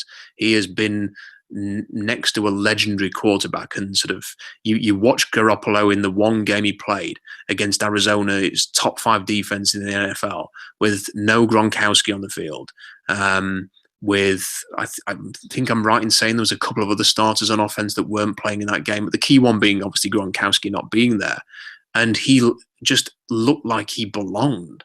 And yeah, do you know what? Maybe he is Brock Osweiler. but maybe he's not. Maybe he's Aaron Rodgers, who was drafted early by Green Bay. But if I'm saying maybe about a quarterback, I would rather be saying maybe about a cheap quarterback, not maybe about one that costs 20 to 22 million a year. It's like, yeah, but it's 20 million. Cleveland's $120 million under the cap right now. They have to spend a minimum cap. Otherwise, they face penalties. Well, there are quarterbacks out there that if we're saying maybe, like Mike Glennon, don't come at the cost of a 12th overall pick. You can actually get Glennon at a contract and still, pick what you would agree is you're going to get a very good player at 12, if not not a great one. Yeah, I mean, it's a possibility. I mean, you're right. I mean, they could pay for Glennon instead and keep the number 12 pick. But, from what I can tell, they don't seem to be interested in Glennon, and they may or may not be interested in Garoppolo. And if and it's a big if, there's nothing to suggest they're going to trade that number 12 overall pick. We're just talking about a hypothetical situation here. But if they did trade it, I'm sort of just explaining why I think it would make some sense. Because if you trade that pick, you believe in the guy. And that's what Cleveland needs to do. They need to believe in somebody. They need to identify somebody. And if they end up having to pay him a lot of money, I have no issue with that, because, like I say, it's not like they're 10 million under the cap. They have to spend this money on somebody. I can tell you now that the Cleveland Browns are going to really struggle to get to the minimum threshold, because they're going to throw money at people in free agency probably. Convincing people to come is going to be a completely different matter, and there's every chance that they're going to be in major issues in terms of trying to find someone to spend that money on. I don't think that you buy Jimmy Garoppolo an island and give him enough money to retire with 5 houses around the world just because you had to hit 89% threshold over a 4-year period. No. It's well, yeah. It's that's not the kind of the argument. The argument is that they have to spend this on somebody. If you find a quarterback that you believe in, the fact that you're going to have to pay him a lot of money I don't think is not a hurdle. I mean, essentially, you're willing to pay him that much, and it's not going to hurt you as a team because the money has to go on somebody. So if it's going on the quarterback, at least you're doing that. But it all comes down to whether they believe in him. And, they might look at this draft class and they might think, do you know what, Garoppolo, we grade Garoppolo this way, and we grade Deshaun Watson this way and Mitch Trubisky this way. And Garoppolo's grade's that much higher. So if he was in this draft, we would take him at number 12. And the fact that he gets the contract is neither here nor there. It's just whether or not, or let's just imagine a hypothetical situation where Garoppolo, Trubisky, and Watson were all there at number 12. If they grade Garoppolo significantly higher, yes, you have to pay him, but ultimately that's the guy you take, and they can afford it. So that's kind of the approach that I would have with it. Okay, but also Jimmy Garoppolo, like any free agent, basically, can tell the Browns, I'm not going to resign. I'm not going to sign with you, just the same way that, if they want to, they say that and I agree that they'll struggle to bring free agents in there just because there's enough good teams out there with cap space, including the Patriots, who have over 60 million in cap space, that it's like, if they go to AJ Boye and they go to, Calais Campbell or whoever they want to go to, and they say, we'll pay, because they could pay 2 guys $10 million a year and not Garoppolo $20 million a year and actually, try and build out a full roster. But, they still would have to say, hey, Jimmy, you're coming. We want to trade for you. We're going to give up a lot of draft capital. You'll sign with us, right? And Jimmy Garoppolo might go, why am I, as opposed to Mitch Trubisky or Pat Mahomes, who don't have a choice, why am I choosing to go to a terrible team where I'm worried that I'm going to suck and it's going to ruin my career? Well, he doesn't. I mean, if I'm, Cleveland wouldn't ring the Patriots and say, let's do a deal and then speak to him. I mean, it would be contingent on, Garoppolo. They would have to have the framework of a deal. I mean, this is the way these trades always work. I mean, when Percy Harvin signed in Seattle, there was a contract discussed and a framework for a contract extension before the trade was completed. And then Harvin, agreed that signed the deal immediately. They did a press conference, and the rest is history. So, the Browns would have to contact the Patriots. They would have to tentatively agree on a trade. They would then speak to Jimmy Garoppolo and would have to talk contract with him. And then if he agreed it, the trade would be completed. And if he didn't want to go to play for the Browns, then it wouldn't happen. Yeah. No, for sure. Well, this has been Browns Talk. You're listening to Browns Talk, the podcast about the Cleveland Browns. They're really interesting. They're a really interesting team, and sure. I hope that they can sort it out. But you don't want to see what. I mean, they're such a good fan base as well, and you want to see them have some success. I want to see the guy who did the Factory of Sadness video having a good year. But they've kind of dug a hole for themselves now, and it's going to take them a long time to get out of it. Well, one thing that they will do is that they do have that 12th pick. They have the number 1 pick. They should get, the best prospect of our, the last 10, 15 years at non-quarterback edition. They have a 12th pick that they could use in trade, or they could, just take a good player. And they have the 33rd pick and what should be another really good player. So there's plenty of opportunities for the Browns. Let's hit on a few more of these first-round picks in your mock. It's number 2. You've got Solomon Thomas, the defensive end at Stanford, going to San Francisco. And I wanted to talk about this because last week, I think before the combine, there was like rumors, or during the combine, I'd read rumors that Solomon Thomas, that some execs were like, he's late first, maybe second, not that exciting. It boggled my mind, and I was just like, well, if that's true, great. I hope the Seahawks have an opportunity to get him. But then he did have a good combine. So how strong, and the 49ers with their new coach and GM and defense and all that kind of stuff. How does Solomon Thomas fit for you here at the number 2 pick?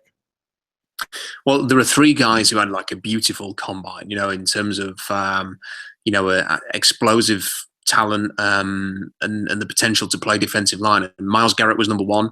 Hassan Reddick was number 2, and Solomon Thomas was number 3.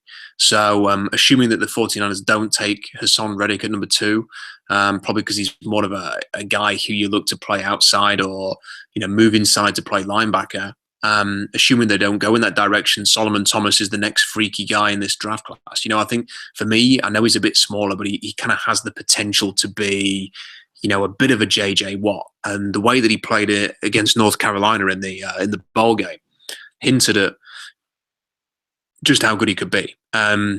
He's probably kind of like a hybrid between JJ Watt and Aaron Donald. There's kind of like he can move inside and do a bit of what Donald does. He can probably work the edge as well and do a bit of what JJ Watt does out there. So, that's not to say that he's definitely going to be as good as those two, but you kind of see that potential within him. And even though the 49ers have drafted for defensive linemen the last couple of years, they brought in Eric Armstead and DeForest Buckner from Oregon. They're not really suited to what the 49ers are going to want to do on defense going forward. They're 3-4 defenders, really. They're kind of 3-4 DNs. And in this system, they're probably going to be fighting for the same position, maybe as a 5 technique or a 1, or maybe they will try and use them as a 3. But there's not an obvious fit there. Whereas Solomon Thomas is a game changer, and that's kind of what San Francisco need right now. I'm really interested, Ken. I'm sure you've seen this talk. I mean, Mike Silver's jumped on this as well today, saying that it looks more likely than not that Kirk Cousins is going to be joining San Francisco when free agency begins, and it'll be really interesting to see what that means, because are the Niners going to end up trading the number 2 overall pick? I could imagine a scenario where maybe the Niners give up a 2nd round pick, don't give up the 1st round pick, but maybe swap 1st round picks. Maybe like Washington gets the number 2, maybe San Francisco gets the number 17 and gets Kirk Cousins. Maybe that's a situation, because very similar to the Jimmy Garoppolo thing, Washington are going to lose Kirk Cousins in a year. They kind of need to get what they can for him now. Because they're not going to be able to keep him, so they're kind of handcuffed into this. And there's really only one team bidding for his services, so they kind of have to get what they can. So it'd be interesting to see what happens there. And if Washington ends up getting the number 2 overall pick from all of this, I think Solomon Thomas would be an even better fit for that team. Yeah, I mean, talking about quarterback trades that are freaking stupid. I can't imagine. I mean, I could. This is maybe what we're getting with John Lynch, the GM. Is just sort of a guy running a fantasy team and thinking like, this is fun. I'm going to trade the number 2 pick for Kirk Cousins. I mean, Kirk Cousins was not good when he played for Kyle Shanahan. I don't know what this whole reunion marriage is about. Why? What's the benefit? Kirk Cousins has been playing with Deshaun Jackson, Pierre Garçon, Jordan Reed.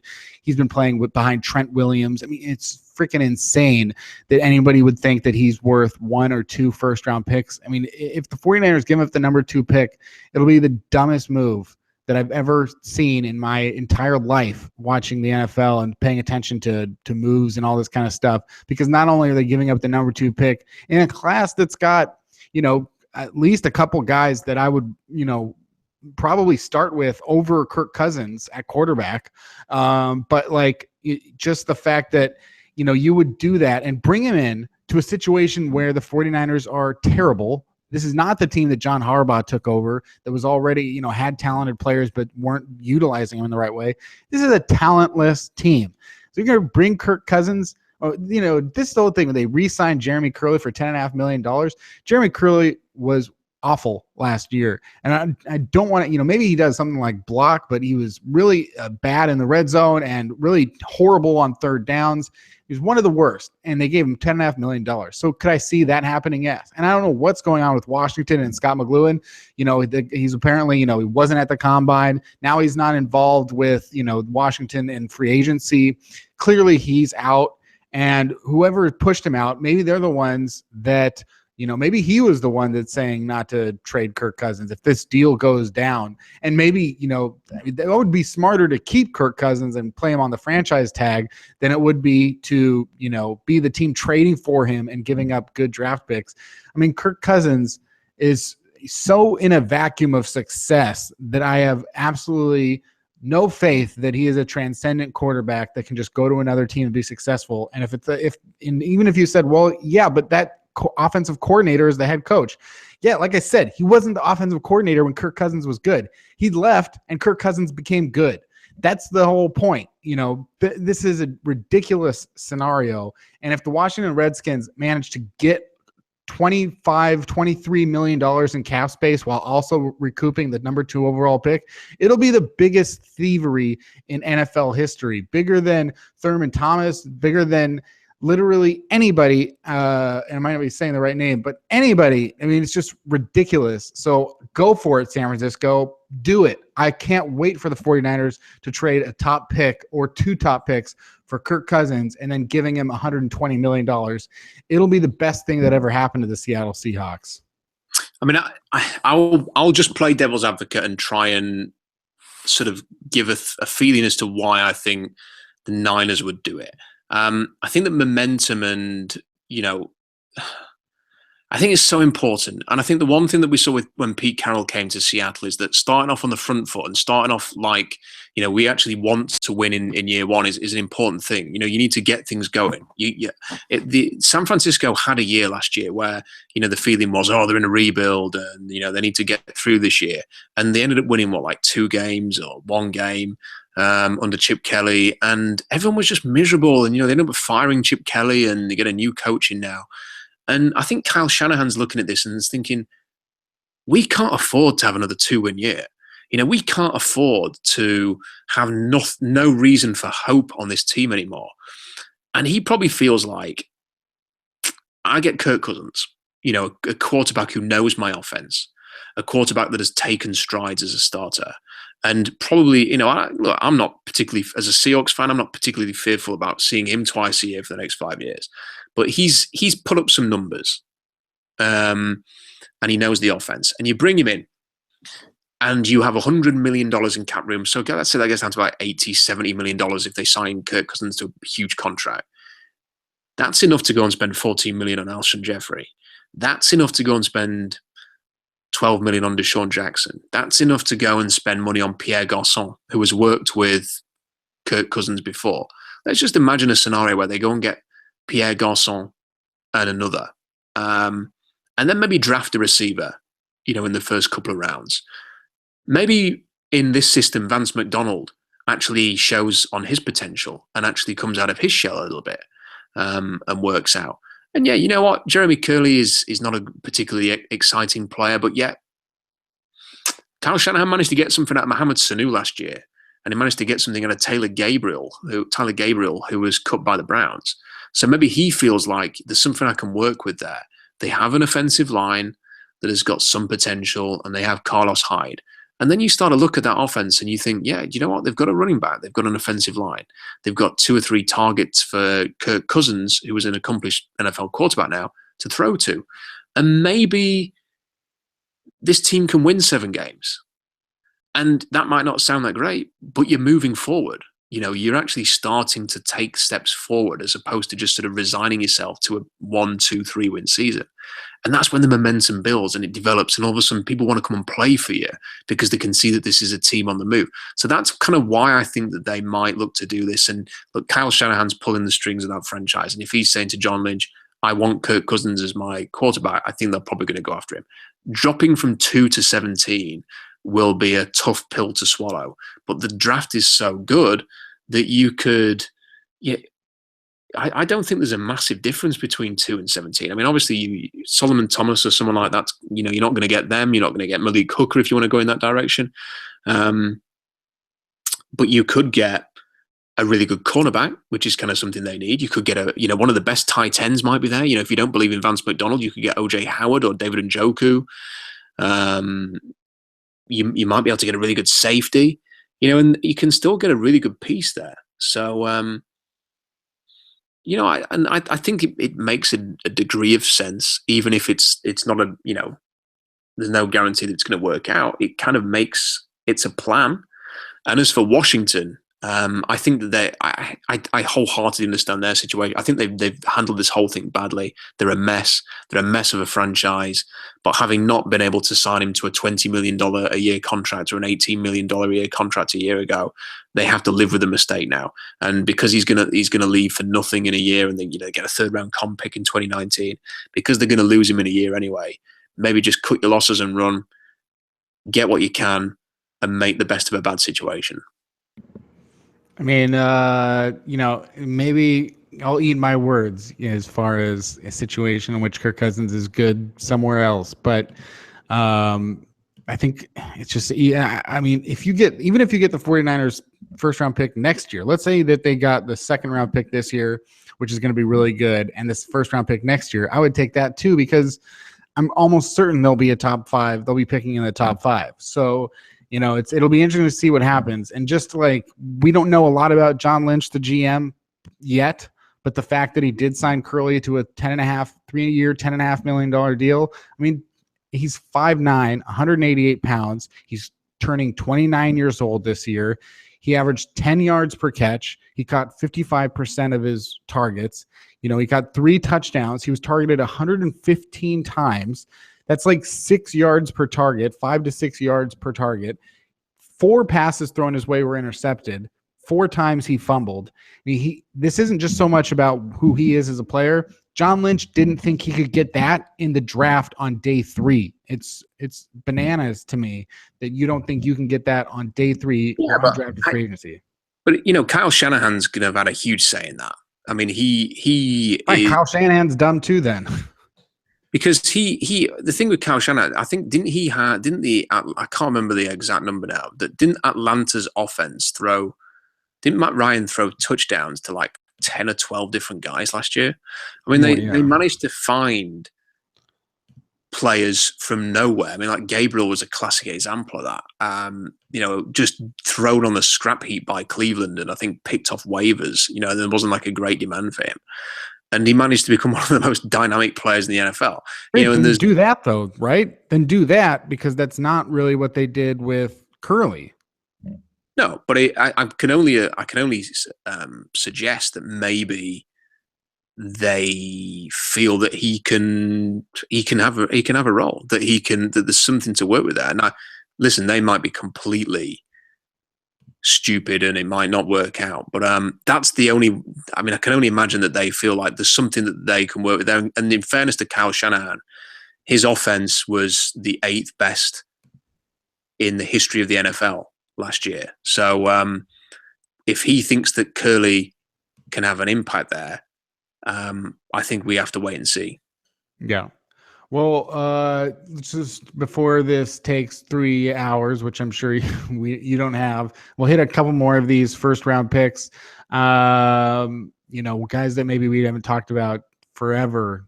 So, Reuben Foster at 15 to the Indianapolis Colts. You've had him as, a top 5 pick. You've talked about him as an extremely good player, but there were some issues at the combine. Can you talk a little bit about Reuben Foster's stock right now?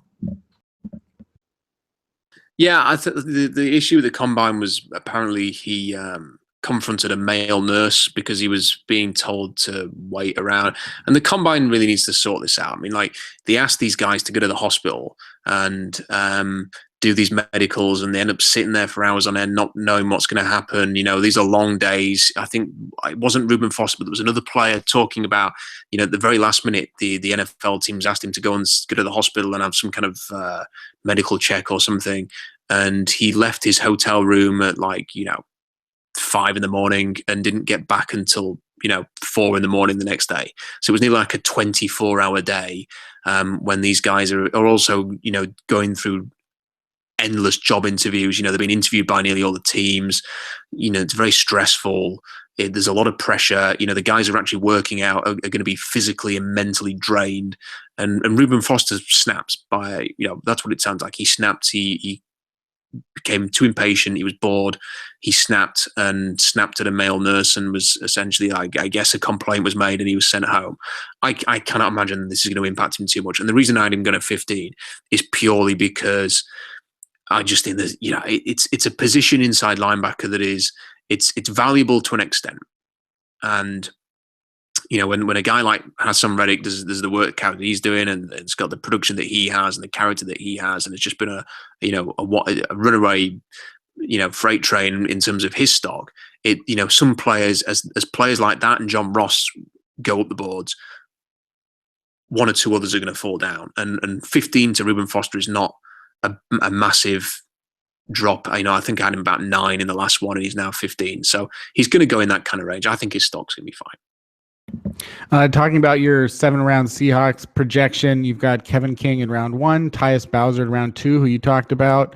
And then they've got the 3 third-round picks. You've got Isaac Asiata, the guard at Utah that plays next to Garrett Bowles. You've got George Kittle, tight end at Iowa, and Shalom Luani, safety at Washington State. It would, in this scenario, give the Seahawks 2 players from rival Washington and Washington State in their draft. Can you just talk briefly about how Asiata, Kittle, and Luani would fit on the Seahawks? Yeah, I mean, Asiata was one of the guys who actually passed the TEF test and scored a 3.00. So he's tough, he's physical, he's hard-nosed, he loves the game. Great guy, incredibly powerful, and and I know a lot of people want to see tackles, not guards, but assuming that they bring in some veteran tackle help in free agency, I don't think there's any harm in considering another interior guy being added to the team. After all, Mark Glowinski was okay in his first year as a starter, but a bit of extra competition at that spot would not go amiss. And Asi had to play next to Garrett Bowles, and they were absolutely really stunningly physical. So I quite happy to consider somebody like that in the third round. Shalom Luani, really liked him for ages. The kind of backstory that I think the Seahawks will love, they'd have loved him even more, I think, if he'd have run a 4.4. But he kind of run in the 4.5s. He is a player that could play safety, can be special team contributor straight away, and can play in the box and be that kind of like Buffalo nickel as well. So, I think a real versatile skill set there. And Kittle, had a great workout. Surprised a lot of people with how well he tested. He's known as a good blocker, capable of making plays, but just a really fantastic workout. It was as good as any other tight end, really. So as a kind of Luke Wilson replacement, if we can say that. I think round 3. You're not going to be round 6. So if they feel like they want to tap into this tight end class, that end of the third round could certainly be a range where they do that. Let's just make sure that we have some time for free agency, since that's opened up, the tampering period was opened up on Tuesday, which is today, and teams can sign players unless they are, have been released. Those players can sign now, but teams can sign players about to be free agents with their contract expiring on Thursday. And there hasn't been a steady stream of solid news or rumors that are saying like this player is going to be probably signing here. In fact, if I try and think of one off the top of my head, I can't think of a single instance of any rumor that says a player is going to sign with a different team. During this podcast about we've seen, Jack Doyle re-sign with the Indianapolis Colts for 3 years and $19.5 million. It's something to consider with Luke Wilson's free agency that, he'll probably, be looking at something like that, or at least be using it as a barometer for what he's going to get out there. And these tight ends have been getting extraordinarily overpaid. I guess overpaid is a term that I don't love. They're getting paid what people are paying them. Jack Doyle last year, though, he almost catches about 80% of his targets. He had 5 touchdowns last year, probably a better prospect than Luke Wilson, but we'll see, because Jack Doyle didn't test free agency, and Luke Wilson might test it and find out that, that Jack Doyle should have tested it and seen what else was out there. So there's that. And then there's the rumors of the Seahawks and Adrian Peterson, with rumors coming out that, from Stacey Dales, that Peterson apparently would like to land with the Seahawks or Raiders, among maybe a couple other teams. And then Adrian Peterson's dad saying that he is interested in the Seahawks and Raiders, and that the Seahawks and Raiders have both expressed interest back in him, while the Patriots and Vikings have not expressed any interest in Adrian Peterson. So Adrian Peterson and the Seahawks is definitely a rumor that is alive and, has some legs to it that we have to consider. Rob, what are your thoughts on the whole Adrian Peterson thing today? It's funny because we did a podcast on just after Christmas, actually, and we were talking about running back situation, and we've had some I like it when we have a good old debate sometimes, me and you, Kenny. I enjoy it, and we've done that today with the Browns and with the 49ers, and in this podcast that we did at the end of the last year, we had a similar debate about Adrian Peterson. I don't know if you can remember it, and I said that maybe it is something to consider, and we had a frank exchange of views on this. I really like this. I have no issue with this whatsoever, because here's the thing: if he signs with the Seahawks, and it's a big if he signs with the Seahawks, they're not going to be paying him ridiculous money. I've seen a tweet in the last few minutes from Charles Robinson, who writes for Yahoo, and he said, if Adrian Peterson signs with the Seahawks or Patriots, and he listed Raiders as the number 1 likely destination, number 2, Seattle, number 3, New England. And he said, if he signs with Seattle or New England, it's going to be for $2 or $3 million a year with heavy incentives. Now, I'll roll the dice on $3 million, because the best case scenario is you get the 2015 version of Adrian Peterson, which led the league in rushing yards behind a bad offensive line in Minnesota, and that's kind of what the Seahawks need. It's somebody who can run behind a bad offensive line. That's the best case scenario, is that he's 2015 Peterson. The worst case scenario is he's finished, and you've took a chance that's cost you $2 or $3 million, which is, unless I'm mistaken, $1 million more than Gary Gilliam's original tender. So you are not. It's really it's a win-win. I mean, like, if it doesn't work out, you've not lost anything, and if it does work out, you've played a blinder. So I'll take the chance on Adrian Peterson. The guy runs hard. The guy is a badass guy, and teams are going to look at whatever you think of AP now. Teams are going to look at him and they're going to think, we've got a plan for this guy. And that's one of the things I think the Seahawks lacked last year. It's just sort of that teams needing to commit men into the box to take some of the pressure off Russell Wilson, to give him the chance to get out and scramble, to free up, people like Jimmy Graham running across the middle or whatever he's doing, and I think that's what they need. And I like Thomas Rawls and I like CJ Procise. They've not shown they can stay healthy. and they've not shown that they can command that fear factor.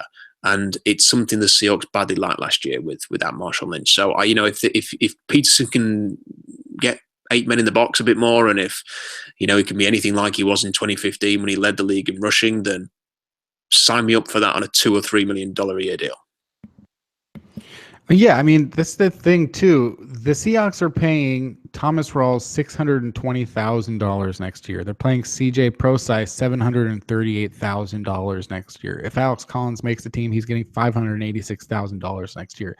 If you allocate $4 million, like, me, I don't think you should spend much money on a running back, but if you allocate $4 million to the entire running back position, and it includes Thomas Rawls, Adrian Peterson, and CJ Prosise, the person that balks at that is a fucking idiot. Like, I don't understand. That's phenomenal if you can get that done. And the whole thing is, if Adrian Peterson is talking about the teams that he's talking about, he doesn't care about money. Now, I'm not saying he doesn't care about money at all, but he's made over $100 million in his career just in contracts. He's made a lot more, or he's made additional money to that in endorsements. He'll be worth money until the day he dies. He walks into a room, someone has to pay him. If he goes on TV but for ESPN or runs some radio show, he'll never have to worry about money. But he's never been to a Super Bowl. The closest that he came was with Brett Favre and Darrell Bevell in 2009.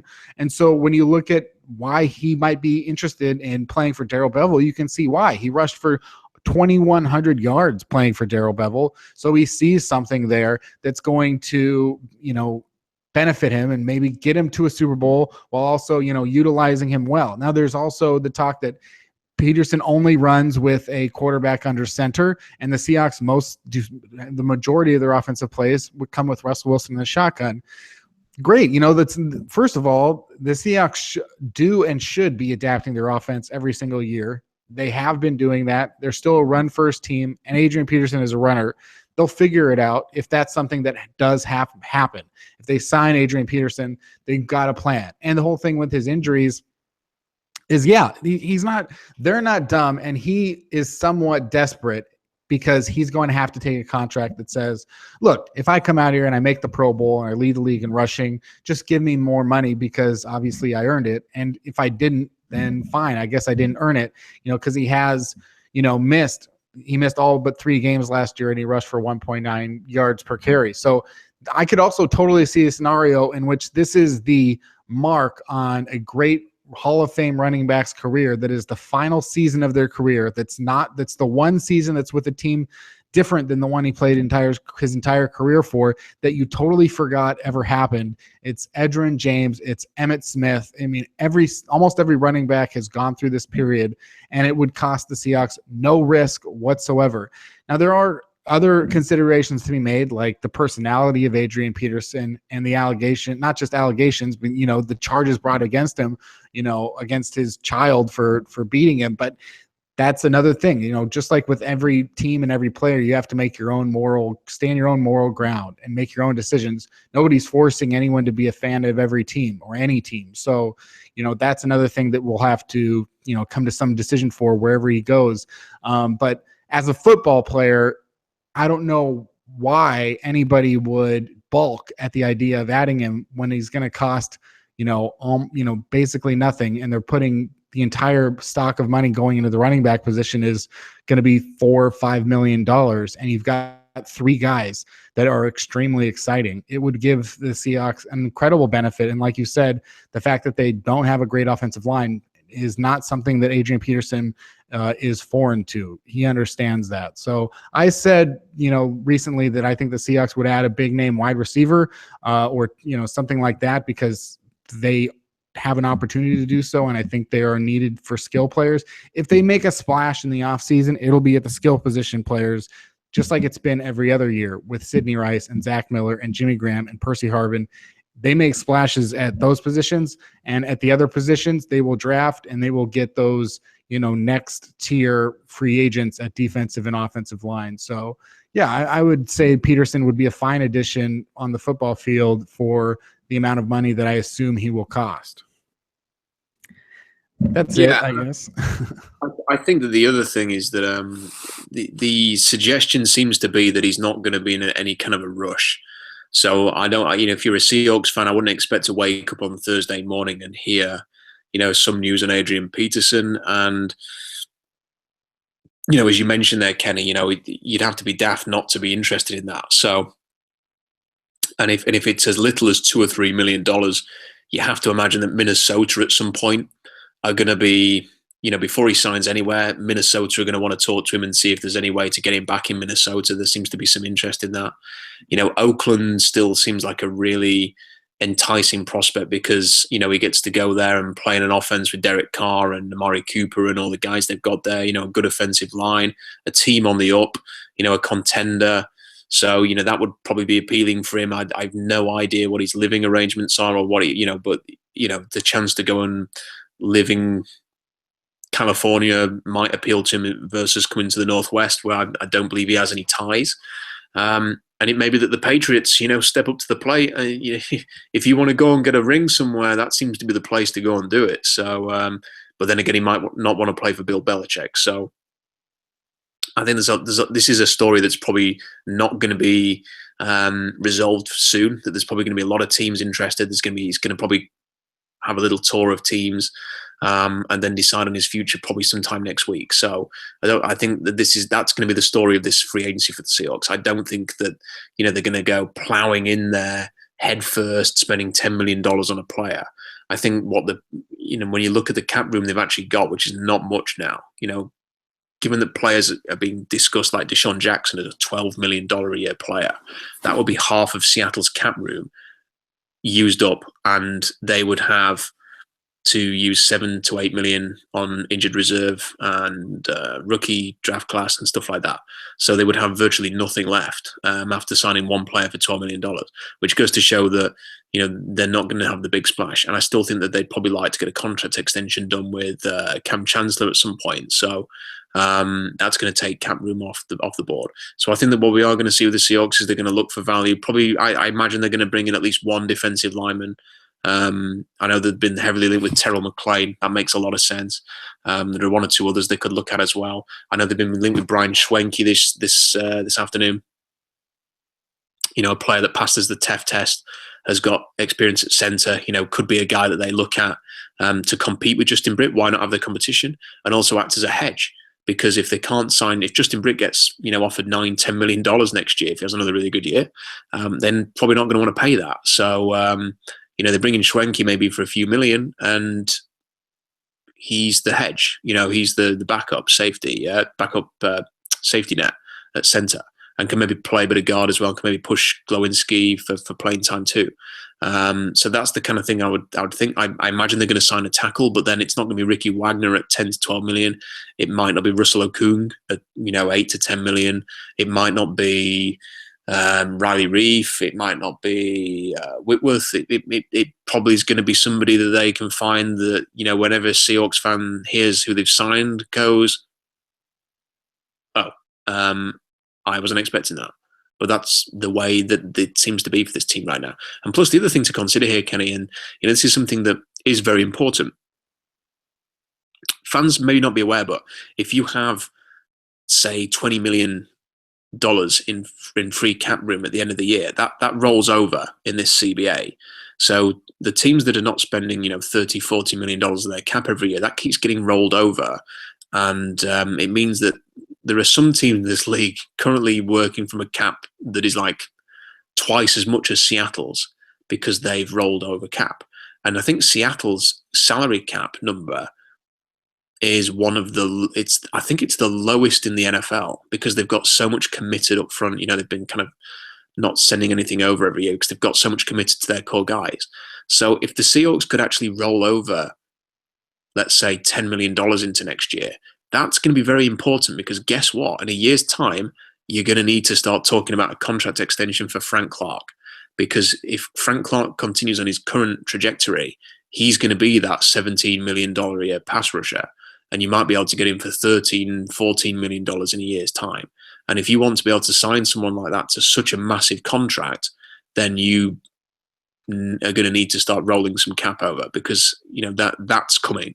So the priority might be to get 3 or 4 reasonable veterans that are value for money, get Cam Chancellor signed up, play Jimmy Graham and Justin Britt by ear, and roll some cap over into next year? Well, 2018 is going to be a fascinating year for the Seahawks, and it all depends on what happens in 2017. If the Seahawks go back to being a dominant team and a dominant defense, then they're going to keep rolling that way. They're not going to change up what they're doing. But also, things that, from what you can look at on paper, and things that, conversations I've had with friends and stuff like that, you'd look at if they don't have what they want in 2017. If this season is deemed a disaster, which for me is, I guess, 8-8 or something like that, if they don't make the playoffs, if the defense isn't top 5, then we're hitting a certain tipping point where these guys are no longer in their first 3 to 5 seasons. By next season, you look at these guys, and Richard Sherman's in his 7th season. Earl Thomas is in the 8th season. Doug Baldwin's in his 7th season. KJ Wright's in his 7th season. Cliff Avrill's in his 10th season. Michael Bennett's in his 9th season. These players are getting older and more expensive, but also, as opposed to right now, most of these contracts that have signed, look, you could release Earl Thomas and save a bit of cash. You could release Cam Chancellor and save a bit of cash. But in general, when you look at next year, everybody pretty much everybody is going to have enough of a projected cap gain that almost nobody has is simply dead money. Russell Wilson, even, you could release him next year and save $9.3 million. Bobby Wagner, $8.4 million. Richard Sherman, $11 million. Earl Thomas, $8.5 million. KJ Wright, $7.2 million. Cliff Averill, $7.5 million. I would look at it and sort of assume that if KJ Wright doesn't have a good season this year, they're going to have to look at next year's contract and wonder, what do we really want out of this? We have, because even next year, they're not going to be anywhere near the top 10 in cap room, but there are going to be more decisions being made about whether or not the era of this core of the defense is going to last beyond 2017 or 2018, and needing to bring in those guys like Frank Clark, or needing to, have that next generation. They're really going to have to hope that their draft the last 2 years continues to pan out, or pans out more, and that they draft well this year, and I think that's another reason why, I think they could trade down, or, to pick up picks in rounds 4 and 5, or use 28 capital to get back into rounds 4 and 5 or 3 with drafts, with draft picks from next year. There are way more decisions to be made next year, especially with, like Cam Chancellor is going to be a free agent. Jimmy Graham is going to be a free agent. Justin Britt's going to be a free agent. Cassius Marsh is going to be a free agent. So, Paul Richardson's going to be a free agent. A lot more decisions to be made next year, and perhaps less cap room depending on, how they want to proceed with this free agent period and extensions and so on. So it seems like a make or break year to me. And if I'm looking at some of those deals, I'm really looking at Richard Sherman's, contract. I'm really looking at KJ Wright's contract. I'm really looking at Cliff Avrill's contract. And I'm thinking the team that we know now may look considerably different in 2018. That time has to come at some point, I think. Oh, possibly. I mean, I think that the talk of, getting a cornerback and getting a linebacker and stuff like that, and having guys pushing, the likes of Sherman and KJ Wright, is somewhat to do with what you're talking about, because, if you want to win forever, you kind of need to have that ability to, if someone, when Pete Carroll says, hey, if someone could push KJ Wright and Bobby for their jobs, how great would that be? I don't think it's just a throwaway remark. I mean, I think he probably does, want someone to come in and do that and maybe try and win a job, so that down the line, if they want to try and make a saving somewhere, then they have the option to do that. But at the same time, KJ Wright's just come off the best year of his career. So, and is at a really good, he's in his prime. So I can't imagine there's a really serious consideration on that. It's where the rolling of the cap room really matters. It's if you can roll over 10, 15 million and do that, it can be of massive benefit to you when you actually have to come and re-sign these guys. And I think Frank Clark's going to be the main one. That he's the one coming up. He's the one who's got the the potential to eventually take over from Michael Bennett as the most dynamic defensive player or defensive line player in the team. Some of the other free agents I'm not too concerned about. I think Jimmy Graham, I see no reason to pay Jimmy Graham this year, because if you look at the franchise cap for the franchise number for tight ends, it's actually 9.8 million, and Jimmy Graham's salary this year is 10 million. So the franchise tag is actually less than Jimmy Graham's salary. So in a year's time, let's just say it goes up to 10 or 11 million. If it goes up, it might go down depending on what the contracts are at tight end. If it's in that 10 million ballpark, you can essentially you get Jimmy Graham for an extra year just by franchising him. An extra year on his current deal just by franchise tagging him, and then you can sort of play that by ear as to whether or not you want to give him the long-term extension. But there's no need to give Jimmy Graham like a 3-4 year extension if you don't want to. And on Justin Britt, let's see him have a second year starting and see if he can continue the way that he played last year before you commit to him as like a core player. So I don't see the need to sort of spend money there. But if you roll the cap over, then at least you've got the money to be able to afford to do that. So, some nice options coming up. I do think it's important in a really good defensive draft to try and if they can come away from this draft class with a really good corner, a really good safety, and a really good linebacker, then at least there's sort of the potential there, future core guys that could maybe take over from the Shermans, the Wrights, the Cams, early if he's serious about retiring soon. People like that. If they've got those players stashed, developing, pushing, competing over the next 2 or 3 years with the possibility that they're going to take over, because, I think there's a chance that Cam's not playing in 3 years. There's a chance that Richard Sherman's not playing in 3 years. Or maybe not playing here anyway. So they have to start thinking about the future. I could see that being a key in this draft class to try and get. I think Kenny, who's one of the guys, a different Kenny, who contributes a lot on Seahawks Draft Blog and is very active in the comment section, referred to Kevin King as Baby Boom. Sort of being the young kid of the Legion of Boom if the Seahawks draft him. They probably need sort of like 3 members, 3 baby booms, 3 guys who can come in and potentially be part of this defense going forward when some of the big names retire or move on. So I think that they start after planning that, and this is the best possible draft to start doing that because it's such a good defensive draft.